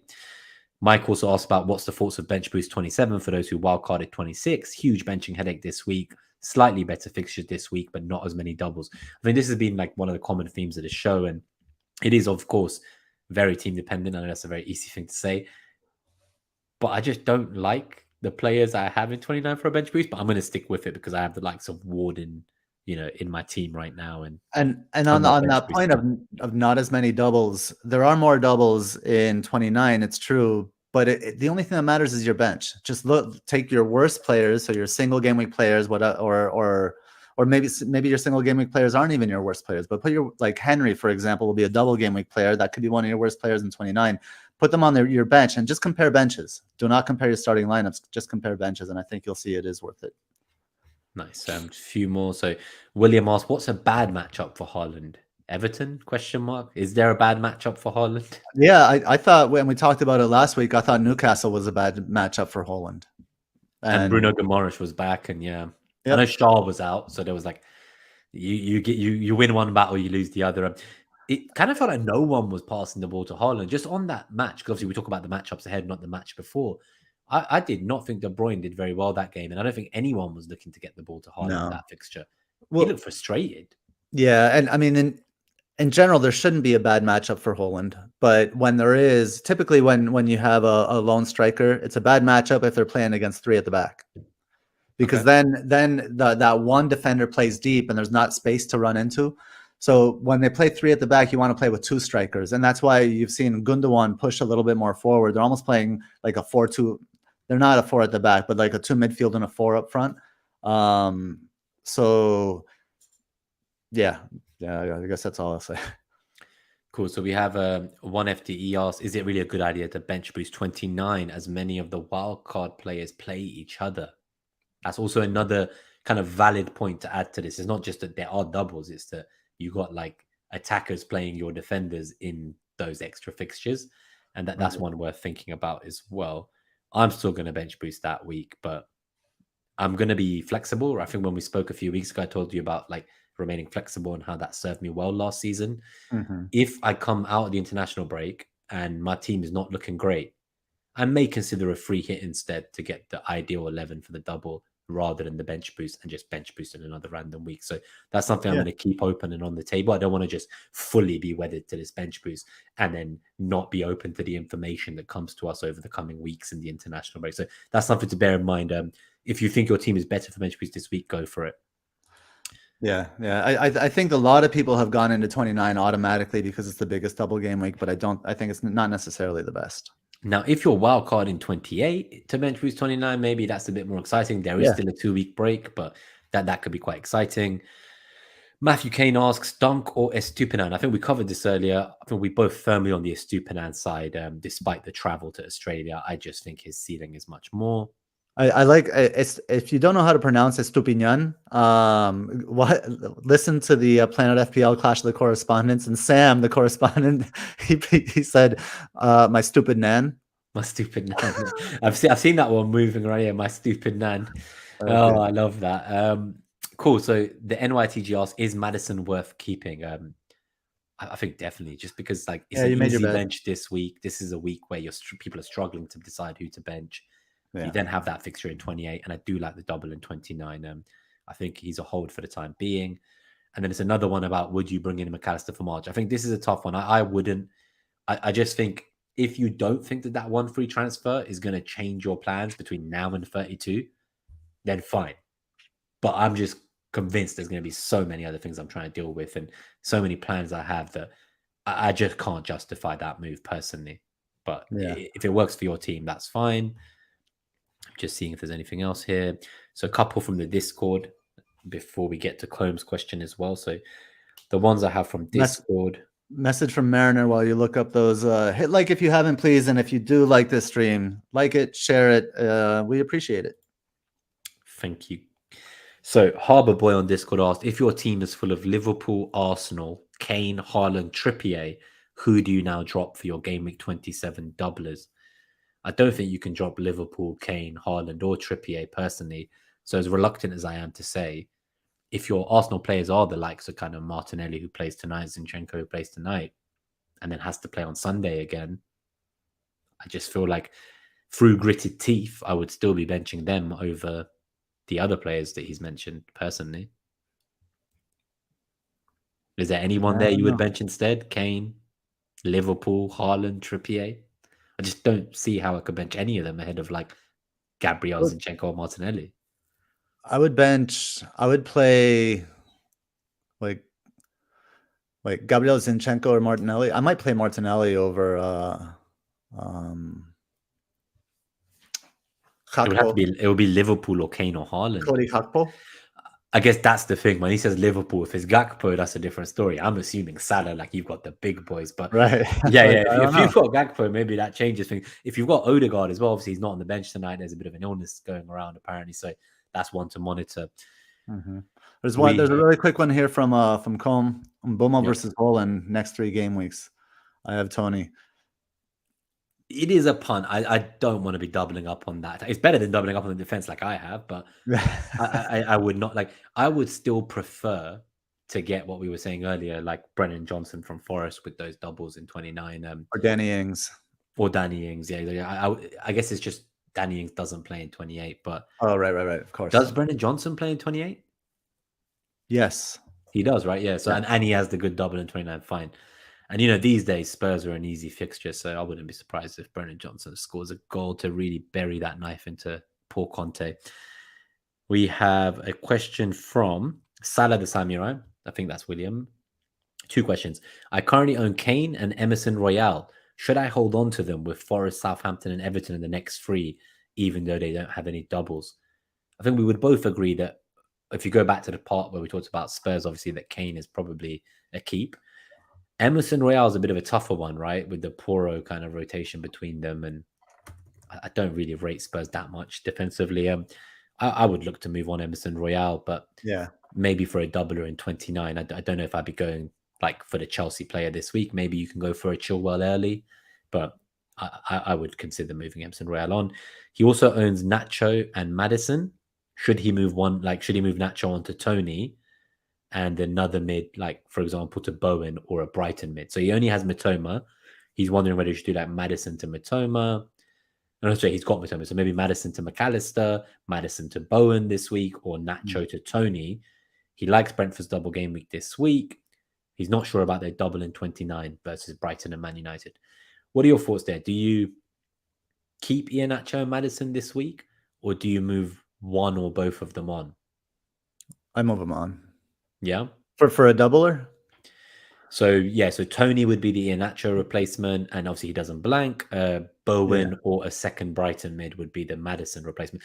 I think the Nacho to Tony move, just because Brendan Rodgers loves subbing him off early for no reason I understand, makes more sense. I don't think I would move Maddison on still. Just in a week where we're struggling with benching headaches. Again, I keep saying I would bench Maddison this week, play him in the blank, and then he's got an okay double. And it's not like Maddison or the Brighton doubler. It would be like whoever you're benching for the Brighton doubler. So it's probably like Odegaard or Saka or the Brighton doubler. And the difference is not that much to take that hit or make that extra transfer. I agree.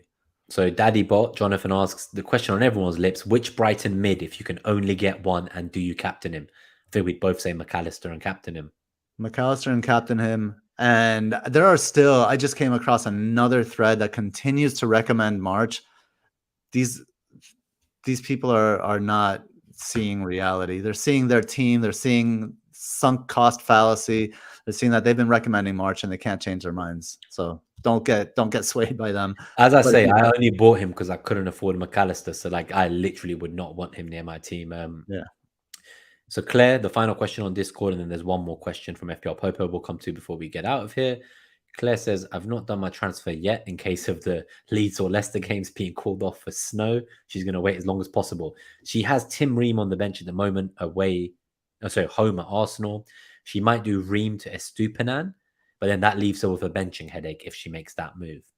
So she would have to bench one of Gabriel, Badiashile, Grealish, Odegaard, Trippier, or Kane. At the moment, she has a bench of Odegaard, Gabriel, and Ream.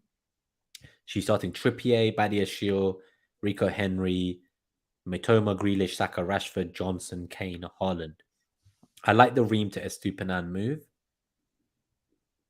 And reluctantly, I would probably just bench Badiashile out of that lot. That sounds right. I agree. That's my opinion. Yeah. Hopefully, it's useful. Popo asks, between Saka and Haaland, who to bench? I think this is a nice, fun last one before we go. Let's see who just scored for Arsenal before we answer that question, because it's 1-0 Arsenal. And the goal scorer is William Saliba. Assist by Vieira. Saliba. Saliba. It's the tequila song. That's our Saliba song out there. Exactly. There we go. Nehal's there as well. So, well, if it had been Saka who scored, that might have changed my opinion. No, but I think the rest, like for Haaland, I think one thing you got to ask yourself is he's been rested this week. He's got the 1 week rest, but will he be hooked early for the Champions League tie next week? Like if Arsenal go comfortably ahead tonight, and I think that's why I can't answer this question until you see how we do tonight. Yeah. And if Saka comes off early and Arsenal are a few goals ahead, he will not probably start next week at home against Sporting. So then Saka has no reason to be subbed off early away at Fulham. Yeah. Whereas Haaland, yes, he's had the week's rest, but if they're comfortably ahead, or is he the one that makes way? So I think you've got to wait and see how this Arsenal game goes. Overall, though, as much as it pains me again, I just don't understand. Like, if you're gonna bench Haaland, just fucking sell him, man. Like, sell him this week instead of next week and buy him back in 30. Because if you own him and you're benching him this week, I don't know what to say. That's just I can't bench a 12 million asset. Like, I'm okay with it. I'm okay with it. I would play Saka over Haaland because I think Saka has the better matchup. I think Haaland will be, they'll be thinking about the Champions League next week. There's that risk, right? How about this narrative, Gabe? So Kane is out of form is the narrative, right? Is the current narrative that Kane is out of form, right? So he has 1 goal and 1 assist in the last 3 league games, okay? What's the narrative about Saka? That he's in form, right? And he has 1 goal and 1 assist in the last 3 games. I just thought I'd put that just for people to think. Yeah. Like, this is what I was saying about how it's so easy to manipulate data to just prove whatever the fuck you wanted to say from the beginning. Because right now, everyone's telling me that, I'm going to bench Kane. He's in shit form. I'm playing Saka. He's in, incredible form. It's like, yeah, like, I'd like to think Saka's in better form than Kane as an Arsenal fan. But from a returns point of view, Yeah. that's a fact. They both have a goal and an assist. So it's just an interesting point I thought I'd put out there. Now, thank you to everyone who tuned in live. We've really enjoyed having you here with us, and especially for sticking around despite the Arsenal game starting. Thank you, Matthew. Thank you, Delia. It's lovely to be 1 goal ahead. Travis as well. Thank you so much. He's higher on Ings than Stupid Man now. And then Popo says he's never selling Haaland because he's free hit 28. Yeah, no, and he thinks that Liverpool home game's great, like you said, in 29. So Yeah, I think that kind of free hit 28 is definitely good. But yeah, no, honestly, guys, been a pleasure. We will see you next week for the final one before the international break. We will see if we can get a guest on. I do want to get Andy on. So Andy, if you're still watching this part of the show, I know he went straight back to the beginning once he joined the chat. So he'll get here. He'll hear this in a couple of hours. But Andy, we would love to get you on in the international break if you're up for it. So yeah, let's chat about that offline.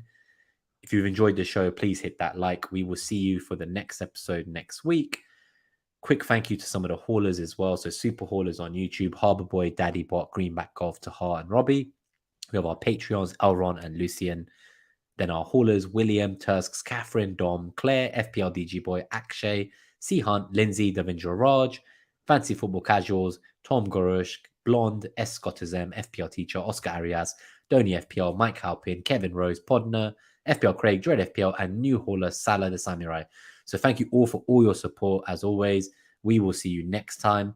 And may your arrows be green this time. For those of us that struggled with the complete capitulation of Wildcard 26, hopefully things go our way now. But good to see you, Gabe. Pleasure as always. Thank you to Mariner for tuning in and for all his work, despite traveling for work to get the data out.